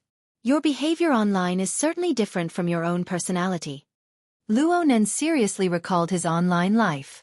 Then he answered, there doesn't seem to be any difference. Zhang Yingying took a deep breath. Then she spat out word by word. She gnashed her teeth. Then learn. Learn how others vent. Learn how to let go. Otherwise, you'll collapse sooner or later if you keep being this nervous. You don't need to think about anything else. In the entire firm, only the boss and I know your identity. Even Peony doesn't know. Of course she doesn't know. She's a newcomer. A newcomer? What does she do in your firm? What else can she do? The boss just discovered her recently. He hasn't arranged any specific tasks yet. It just so happens that there's this project. Let her cooperate for a bit. Luo Nan felt as if his heart had been stabbed with a knife.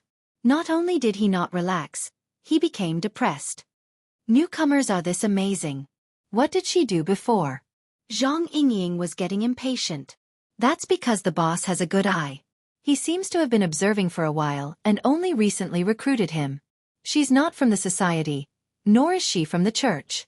She has nothing to do with the military. God knows where she came from. She's so mysterious. All right, don't let her scare you. She's just an assistant and a messenger. The real decision-maker is you. Luo Nan really wanted to say, you wouldn't think this way if you were participating. But he suddenly felt that something was wrong when the words reached his mouth. It was the same topic, but Zhang Yingying's emotions were much more intense than last Sunday. She was obviously not calm. As soon as this thought arose, the words that came out of his mouth also changed. You don't like this peony too much? Zhang Yingying fell silent. Luo Nan recalled Zhang Yingying's attitude and suddenly realized, you can't be fighting for favor. Jealous of a newcomer? Go to hell. Zhang Yingying was really angry and hung up the call. Luo Nan grunted, but his judgment became firmer. He could judge from Zhang Yingying's character and words that she should have a very special position in the hidden indigo firm. She was doted on by Her Majesty Empress Wu. And the newcomer peony had suddenly appeared. Her conduct was very brilliant, and her abilities were very strong. She probably gave Zhang Yingying a sense of crisis. These thoughts were very subtle. Perhaps Zhang Yingying herself didn't even realize it, but Luo Nan had rashly pointed it out. Honestly speaking, this was very rude. Hanging up the call was a light punishment. It was good enough that she didn't blacklist him. Luo Nan scratched his head. He began to have a headache about how to apologize to Zhang Yingying. But in the end, he wasn't someone who could speak well. In the end, he could only leave a message on the psychic wave network. I misspoke. I'm sorry. Also thank you. I understand. Luo Nan assessed himself. The first few words were very clumsy, but they were very sincere. But the last few words had a fake meaning. Understand? The reasoning was clear, but his thoughts were far from clear on how to do it. Most of the time, Luo Nan felt that doing these things didn't have much meaning. Relax. Would relaxing make those enemies who were eyeing him like tigers let go? Would it make his pursuits materialize? If he had the time to mull over this matter, it would be better to calm his heart and do a few more exercises. Suddenly, someone in the car let out a low cry. A muffled bang followed. Something smashed heavily against the car window. This brought about a new, even louder cry. Everyone in the car turned their heads to look. Most of the people in the car were habitually immersed in the internet. They didn't know what was going on outside the window. A guy wearing a baseball cap had already pulled open the window and was cursing into the distance. He even gave a middle finger. Stinky feet. If you lose another 0-3, I'll kick your balls. Luo Nan saw clearly that a tram was passing through an open-air stadium. A player who was training lost control of his feet and let a football smash against the car window. This was a small matter, but a portion of the students in the car found a common topic. Someone said to the guy wearing the baseball cap, "The Pathfinder team's level this year is insane. They can even lose 0-3 to Yunshang." Lucky for them, they even found Clark. Clark, that one-man race. He only knows how to run 100 meters along the sidelines. He wants to take the opportunity to practice track and field. How much transfer fee did the track and field club give him? Hey, he ran almost 20 kilometers for the entire game. If you can do it, why don't you go up? Go up and weed? After one lap, the turf will be fine, but his ankle will be broken. That's right. Lando Field is too trashy. It doesn't match the school's position at all. We should find a more responsible sponsor. Is there anyone who wants to sign with me? The atmosphere in the car grew more and more lively. Many people, who had been silent the entire way, broke their silence at this time. They all participated in the discussion of the game. Some students had already signed on the school's message board. Some took the opportunity to collect the contact numbers of female students. They gained quite a lot. Luo Nan didn't care about this at first. He raised his eyes and wanted to return to his own mental world. But at this time, he saw Xue Lei. He was also exchanging contact numbers with someone. They were discussing topics related to Clark's level. Luo Nan was inexplicably horrified. You know that guy? Of course I know. Clark. Kembo, the sports star of the school. He's a lightning bolt on the field. Rumor has it that he'll soon be selected for the City United team. I saw him compete at the beginning of school. His feet aren't as rough as others say. Xue Lei responded as if it was a matter of course. Then he was horrified. You don't know? There are posters of him all over the school building right now. Luo Nan gaped. He looked at the chattering peers on the car, and his heart inexplicably sank. Several seconds later he opened his mouth and asked, You know what a jungle owl is too? Of course. Our school's team plays 10 days in the wilderness. They lost miserably in the fall competition last month. You met someone from the jungle owl? Who? No. Luo Nan muttered a few words in response. He turned his head, and his gaze passed through the window, unconsciously sweeping the campus. Xue Lei was confused. What's wrong? Nothing. I just feel like I'm quite a homebody. Luo Nan laughed and didn't say anything more. Actually, he had lied once again. His evaluation of himself right now couldn't be described as a homebody. Xue Lei concentrated on fighting. Peony was employed at the hidden indigo firm. The businesses they engaged in were a certain distance away from the world of normal people. But they didn't lose their perception of their surroundings. Luo Nan was far too boring in comparison. The trolley slowly arrived at the auditorium station. Students and passengers got on and off the trolley, and the topic of football had already vanished into thin air. It was as if nothing had happened. Luo Nan deliberately turned his head to look after getting off the trolley. Soon, his line of sight cut into the lively surroundings of the auditorium. He had been training his eye's orifice here a week ago. He was very familiar with every blade of grass and every tree. He had an idea of how many steps there were. The faces of the people who often moved around here were even a bit familiar to him. But that was all. After all, these were only his temporary observation targets. Deeper information was meaningless. Luo Nan had always understood things this way. But when he returned here today, he suddenly had a feeling. He was incompatible with this auditorium, with the surrounding plaza, and even with the entire campus.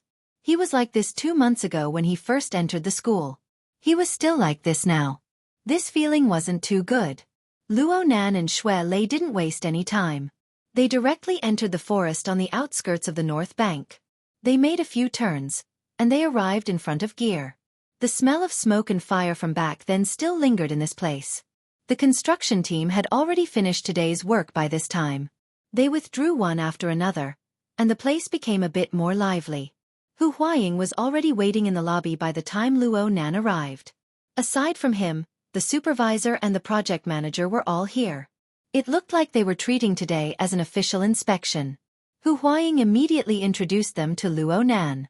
Luo Nan nodded in greeting, but he didn't have any intentions of going deep into the conversation. He didn't immediately start the inspection either. Instead, he asked about Xie Junping. In the past, the young master of the Xie family was always at the forefront. Luo Nan really did miss him a bit when he was suddenly not around. With him here, they could chat a few dirty jokes. Wouldn't it be lively? Old Xie has been quite mysterious lately. It's probably because he's playing around with Sissy Du he's fasting and cultivating. Luo Nan accidentally heard the biggest joke in Xia City. He couldn't help but grin. Hu Huaying couldn't help but laugh as well. He wakes up at 6 in the morning and sleeps at 9 in the evening. He's persisted for 5 days. Oh, this isn't simple. But having a regular lifestyle is a good thing. It looks like he's persevering. The Sissy Du that Hu Huaying mentioned was the former president of the Mystic Arts Research Society, Du Yong. Luo Nan had only met him once, so he wasn't too familiar with him. He just knew that Du Yong was a bit neurotic, but he was a decent person. They chatted idly for a bit before talking about gear. The project manager maintained his silence this entire time. The supervisor explained things to Luo Nan, but Luo Nan didn't really listen. It was nothing more than equipment installation and wiring, maintenance of various systems, and so on.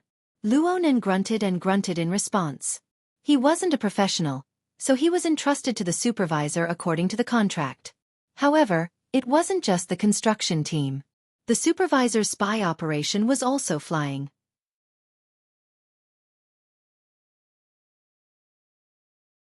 Chapter 341. Luo Nan recognized that Gear was currently attracting flies. In Acumen College, Gear possessed a bit of a mysterious color. Even Xie Junping, a layman, had heard of names like the Ritual Society. He said that it was very suitable for carrying out mystic rituals. Then there was Luo Nan. It was hard for the professionals and experts to not feel that something was fishy.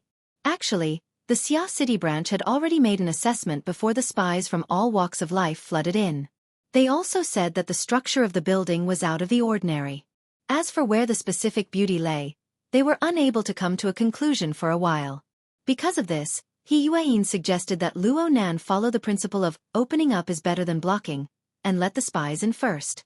This way, they could not block everything and let the people from all walks of life speculate in their hearts. The matter of headquarters could serve as a warning. This was a smart method, but it was also a cowardly move. Luo Nan acted according to He Yuan and the others' instructions for a week.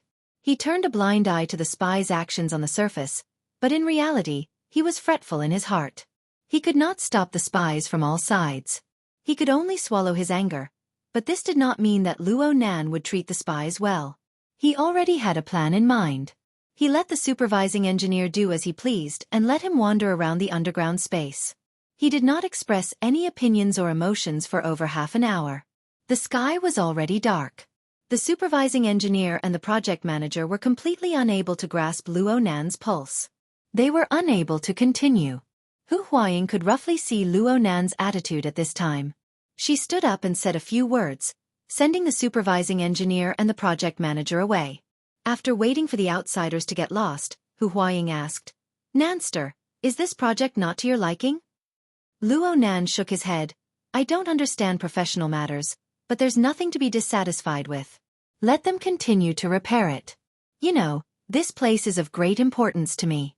It would be fine if nothing happened, but if something did happen, I need to take some precautions. When that happens, I won't be able to find outsiders." Old Xie said that this construction didn't restore the previous defense system. He wanted you to personally design it. You certainly don't lack professionals. Hu Huaying giggled, more or less flattering him. Last week at Ocean Sky Cloud City, he saw with his own eyes how the arrogance of the young master of the He family was suppressed. No, he wasn't suppressed. The flames were extinguished on their own.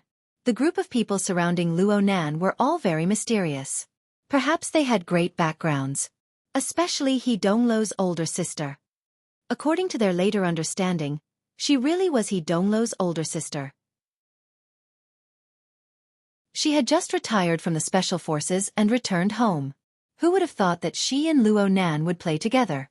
In the past, she was a bit puzzled by Xie Juanping's attitude of trying to befriend Luo Nan in every possible way. But now it was different. If he was given a chance, he would be 10 times more enthusiastic than Xie Juanping. No matter what was said or done, the Xie family was still the #1 business group in Xia City. The Hu family was a level lower. If the Hu family worked hard to catch up, it wouldn't be an exaggeration to say that the Hu family worked 10 times as hard as they could. At this point, he had another thought.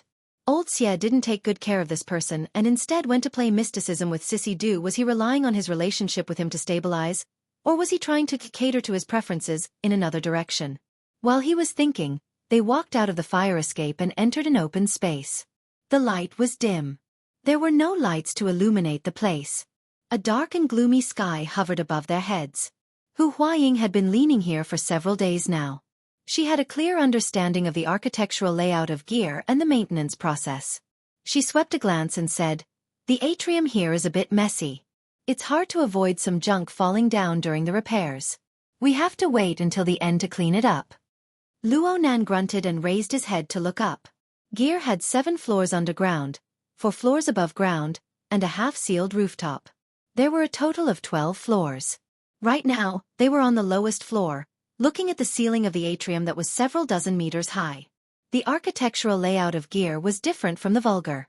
Only an architect or an insider like Luo Nan could understand how extraordinary it was. And the directions and angles were all different. However, for many people, the deepest impression they had of gear was the almost paranoid circular, stacked nested structure inside gear.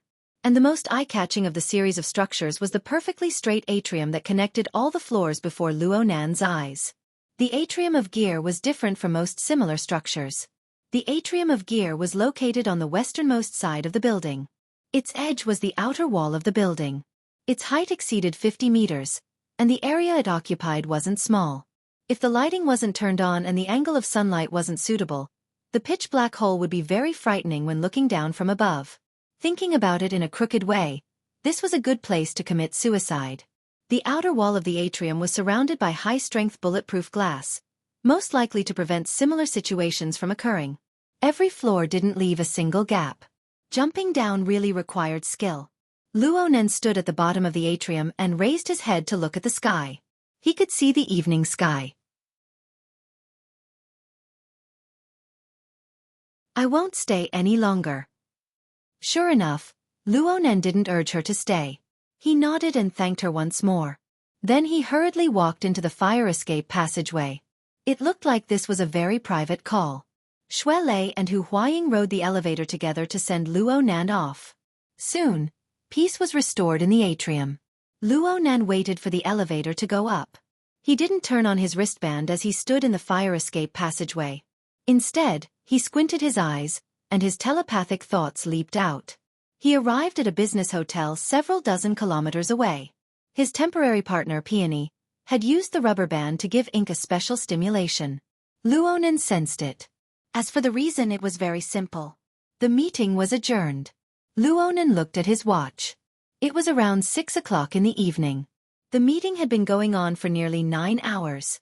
Peony walked into the elevator with Ink still holding onto her shoulder. They looked quite compatible. But it was different from when they came.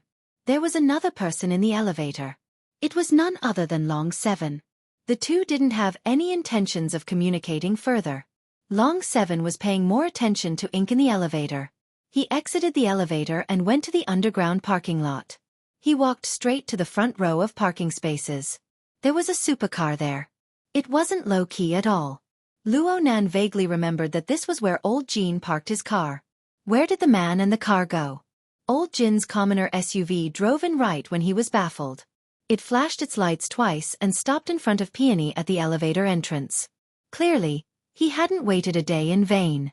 He had bought a Big Mac from who knows where, and he was eating it with relish. Peony let Ink go to the front passenger seat while she sat in the back. Old Jin opened the window, dispersing the smell in the car. Then the car started, but he heard Long Seven call out at this time. "See you tomorrow." Peony waved her hand rather reservedly, and the car soon drove out of the underground parking lot.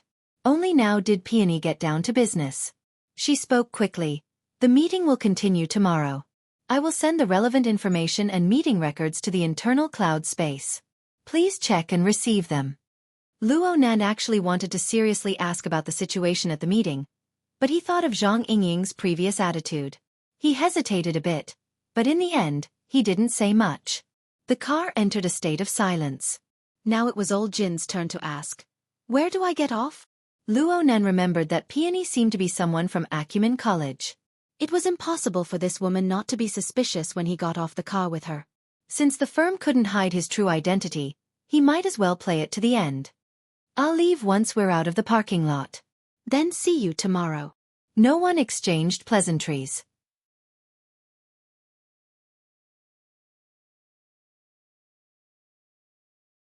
Chapter 342. It had only been a few hours, and he had been skinned? Luo Nan grinned and looked at Peony's report in detail.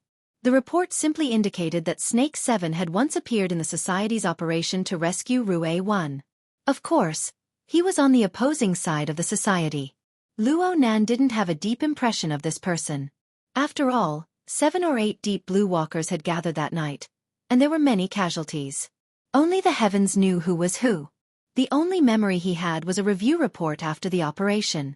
There was this code name on it, representing that this person was deeply involved in the conflict. That was all. Right now, Luo Nan didn't have emotions like, "so it was him." His attention was a bit distracted. Thinking deeper, there was no reason for the Snake 7 or Dragon 7 to not use similar methods when they returned. The focus of their analysis was certainly Peony, but as an eye-catching symbol, Ink, the giant crow, would most likely be used as a starting point. Could it be concealed? Ink was quite high profile that night, especially in the first half of the night. There were more than 1 or 2 eyewitnesses in the underground fighting arena. As Luo Nan furrowed his brows in thought, a refresh symbol appeared in the cloud space document. With a light tap, the entire document was updated. The amount of text instantly increased by quite a bit. Upon closer inspection, there was even more detailed information regarding Snake 7 listed out in the document. So Luo Nan knew that Snake 7 was a very talented ability user, but he was determined to become a deep blue walker.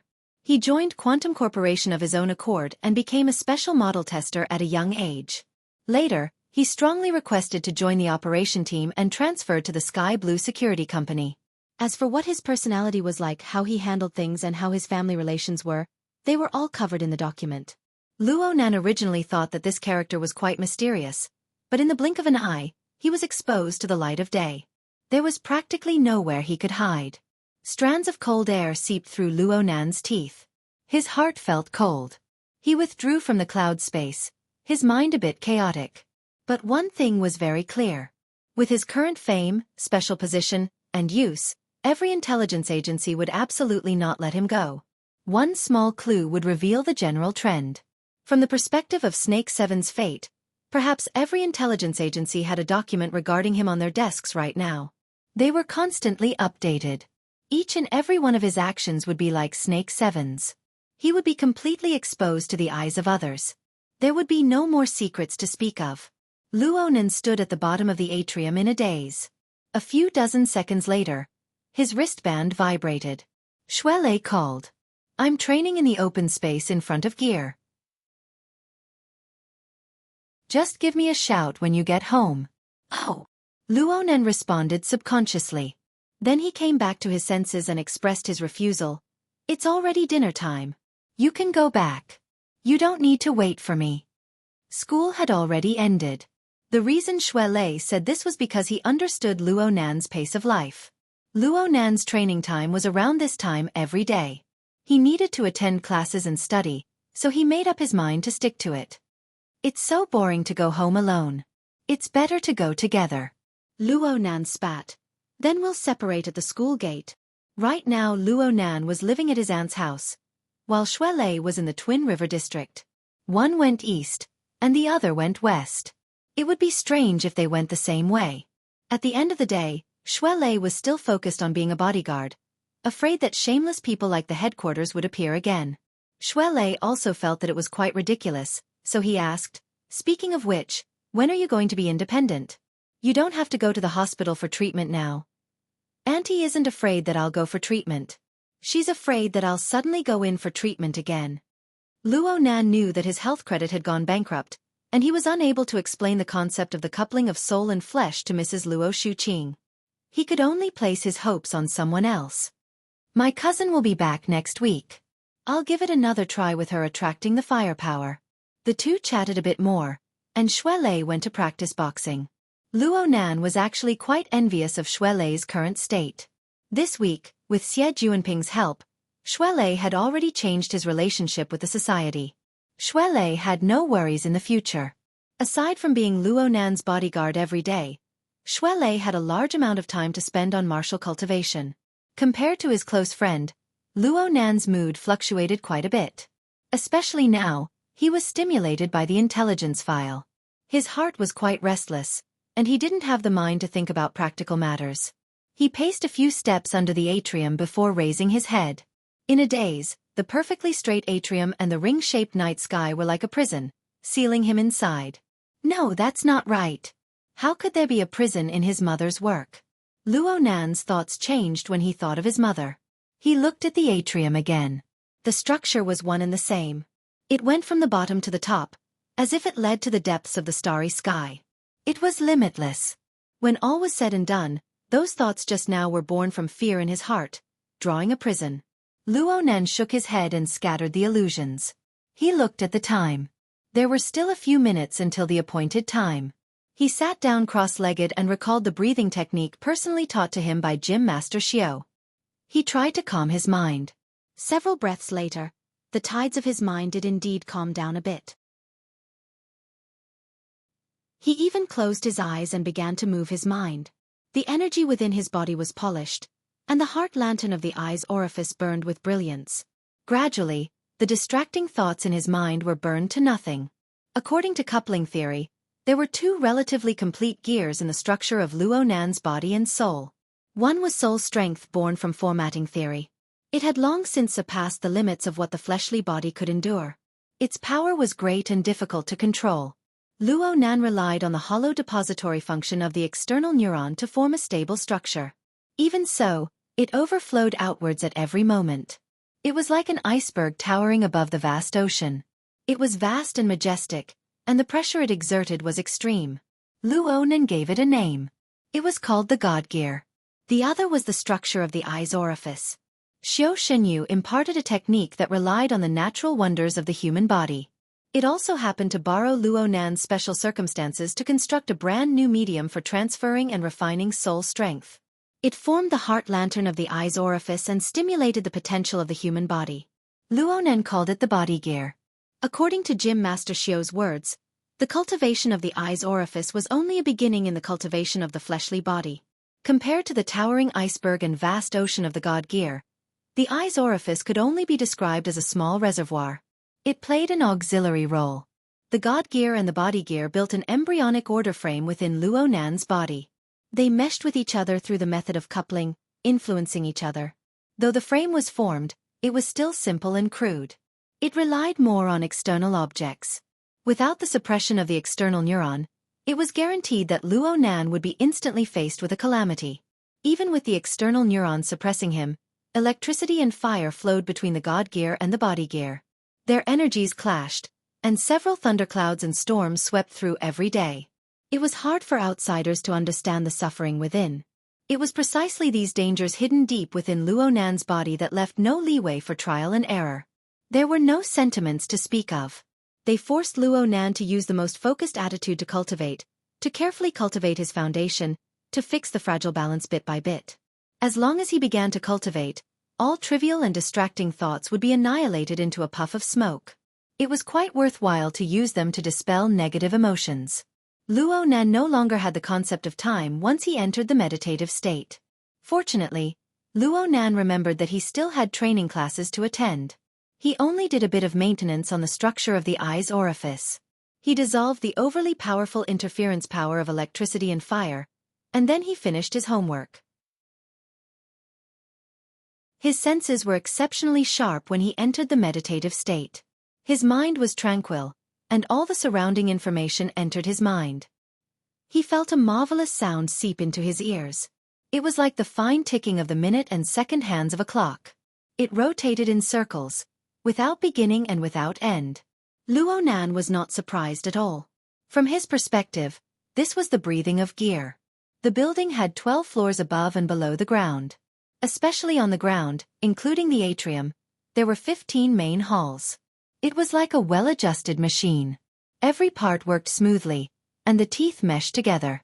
Only then could there be such a harmonious rhythm. From Luo Nan's perspective, this was the sound of nature. It was the reward for his earnest cultivation. He subconsciously wore a smile on his face as he listened to this clear and orderly rhythm. However, just a few seconds later, there was a noise that made a sizzling sound. At first, it was just a single noise that suddenly affected the beat. But a few seconds later, the noise arose one after another. It was like the sudden insertion of dry and hoarse croaks during a band's performance. The noise rose and fell at random, turning a perfectly good performance into a nightmare. Luo Nan suddenly opened his eyes. The sound of nature was no longer there, but the noise still existed. It was layer upon layer of crisscrossing radio waves. The source came from every corner of the building. Cameras, bugs, optical cables, antennas. There were all sorts of forms. They gathered all sorts of information and transmitted it out. They were like pairs of cold and gloomy eyes, spying on Luo Nan's every move from every angle. It was like he was in a prison. Luo Nan raised his head. The darkness could not obstruct the strengthened vision of the heart lantern of the eye's orifice. Separated by the integrated glass, a certain burglar camera on the 3rd floor of the basement was pointed at him. It was done openly. There was more than one monitoring device working in the surroundings. Luo Nan pursed his lips. He wanted to get angry, but he inexplicably felt that this was absurd and ridiculous. The corner of his lips unconsciously curled up. He was just worried that Long Seven's misfortune would fall on his head. He never thought that his thoughts would become a prophecy. Hey, he. What should come would come. Luo Nan squeezed out a dry voice from his mouth. The negative emotions that he had just dispelled were like a storm that suddenly descended. Rolling thunderclouds crackled as they assaulted his mind. Bang! The burglar camera on the 3rd floor of the basement exploded into pieces. Similar shattering sounds rang out from every corner of the building at practically the same time. Of course, there was also the muffled sound of tripping brakes. Direct methods brought about crude consequences. The sparse lighting within the building of gear was instantly extinguished. Then the central control system operated spontaneously, activating the backup circuitry. But unfortunately, it failed. The listening devices were so concentrated that even the backup system was hard-pressed to escape. Luo Nan stood within the darkness, coldly feeling everything. But then Shui Lei's phone call came in the next moment. He was so nervous that his voice changed. Report your location. Mentally connect. I'm fine. Luo Nan didn't know how to explain things to Shui Lei. His wristband vibrated once more, and the central control system activated manual operation mode. It asked him if he wanted to use the maintenance robots to carry out emergency repairs. Luo Nan agreed in passing and found a reason. The quality of those people's work is abysmal. Yeah, that's it. And at this time, the hexa ear vibrated. On the psychic wave network, Bamboo Pole followed the teaching plan and went online on time to greet Luo Nan. This was the usual procedure, but today's message was a bit odd.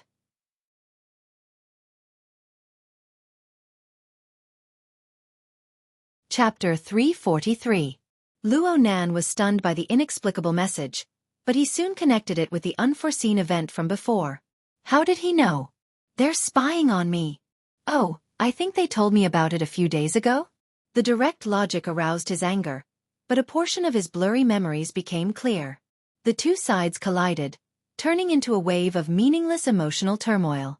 Yes, He Yuan had proposed to install monitoring and alarm equipment in gear at the beginning of the Xia City branch's testing. This was to deal with unusual situations. Luonan agreed at the time. Bamboo Pole was responsible for the installation, and he even integrated the control system into his wristband. This was great. When Bamboo Pole lost his temper, he didn't differentiate between friend and foe. He killed them all.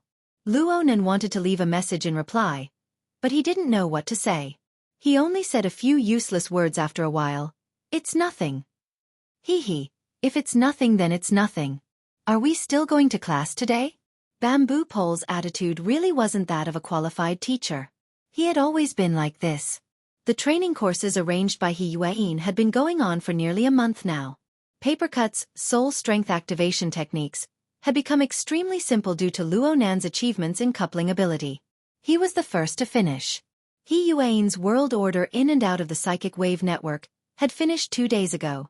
Crag Burst and Red Fox's practical courses needed to be adjusted due to the changes in the situation, including Luonan's increase in ability.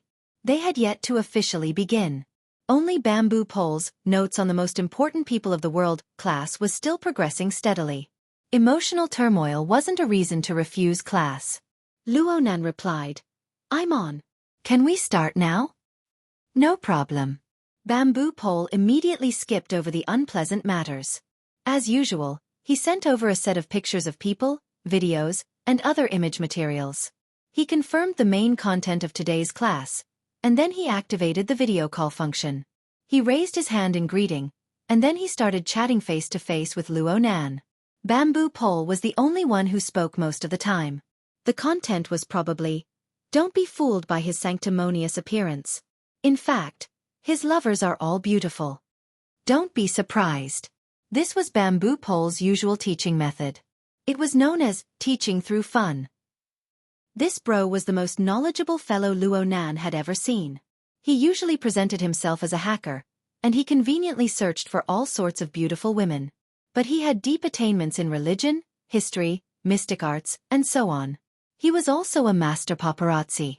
His class was mainly about characters. He would only talk about 2 or 3 characters in each class. Sometimes even just one.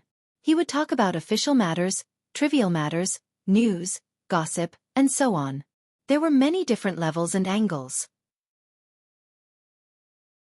Often, after a class, the characters he talked about would stand out and be hard to forget. But in terms of progress, it was really slow. Looking at the course plan, He Yuan's course capacity was about the same as his. However, the former's course had already ended, and Bamboo Pole's 100 characters hadn't even talked about half of them. Bamboo Pole said bluntly, if you learn half of these courses, if you're really interested, you'll find out for yourself.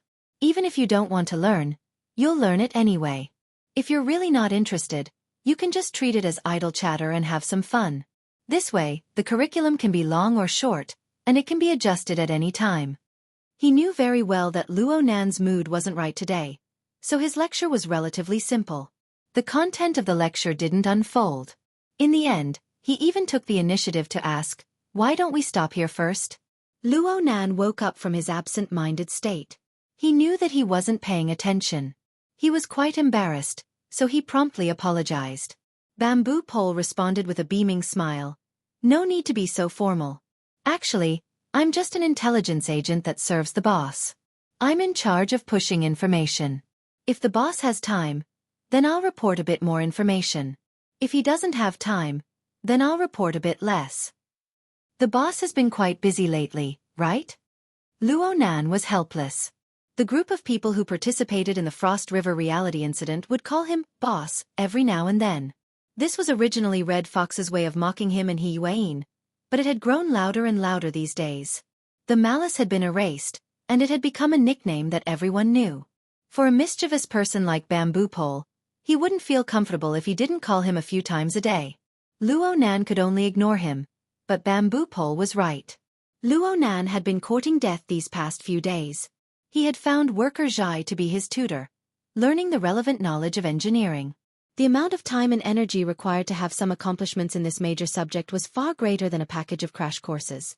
However, his bad mood today had nothing to do with the pressure of learning. Right now, Luo Nan wasn't in the mood to attend classes.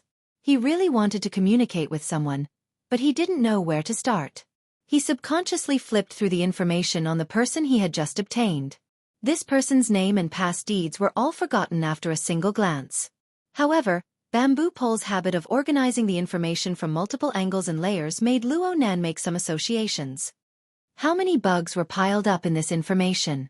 The corner of Luo Nan's lips twitched. Does every famous person do research like this? Most of it is public information. Of course, a lot of it is the sweat and blood of paparazzi. Bamboo Pole raised an eyebrow. You're only average in this course. Otherwise, you could use it as a template. It wouldn't be a problem for you to become the #1 paparazzi in a large entertainment media company. Luo Nan suddenly had a strange thought. I can be considered a famous person now, right? To a certain extent, yes. Then, Brother Bamboo Pole, what kind of person am I? How do you research me? Luo Nan actually wanted to know just how much he had exposed to the various intelligence agencies. However, his ability to express himself was truly worrisome. It caused Bamboo Pole's understanding to be a bit off. Yo, you feel confused about life. You want to do a self-analysis? Luo Nan wanted to correct Bamboo Pole, but he had second thoughts. Zhang Yingying's words had made his mind restless before he came to gear. His terrible mood had been buried ever since then. It would be good if he could get to the bottom of it. You can say that. On the other side of the screen, Bamboo Pole sat on an ergonomic chair. He adjusted himself into a comfortable position. I've mentioned the method of researching people to you before. It's nothing more than the 3 aspects of nature, society, and psychology. Luo Nan nodded. It was true that he had learned this before, but it was quite complicated when he actually began to delve into it. Bamboo Pole chuckled. You asked in a hurry. I wasn't prepared. However, since you asked, let's treat this matter as material. Let's do a simple analysis. Okay. Luo Nan was indifferent. Let's first talk about your problem. A normal person, a person of society, has an instinctive mentality of privacy and a mentality of vigilance. People pay attention to other people's evaluations of themselves, but they very rarely take the initiative to ask others to judge them, unless they want to show off, or they lack self-confidence. This is the meaning of asking for guidance. And all of these are considered morbid. Luo Nan grunted and couldn't help but laugh. Let's just ask for guidance. It looks like the symptoms are a bit lighter. Bamboo Pole shook his head. There's no need to ask me. Ask yourself. Ask yourself right now. Ask yourself. How is your body's condition under natural conditions? Is it vigorous like a dragon or fierce like a tiger? Or do you have a hidden illness? Be frank. Your body hasn't completely recovered yet. Luo Nan couldn't do without the external neuron right now. The difference in scale between the God gear and the body gear was a stubborn illness. This was especially true for the uncontrollable growth of his mental strength. He still had no clue as to how to solve this problem.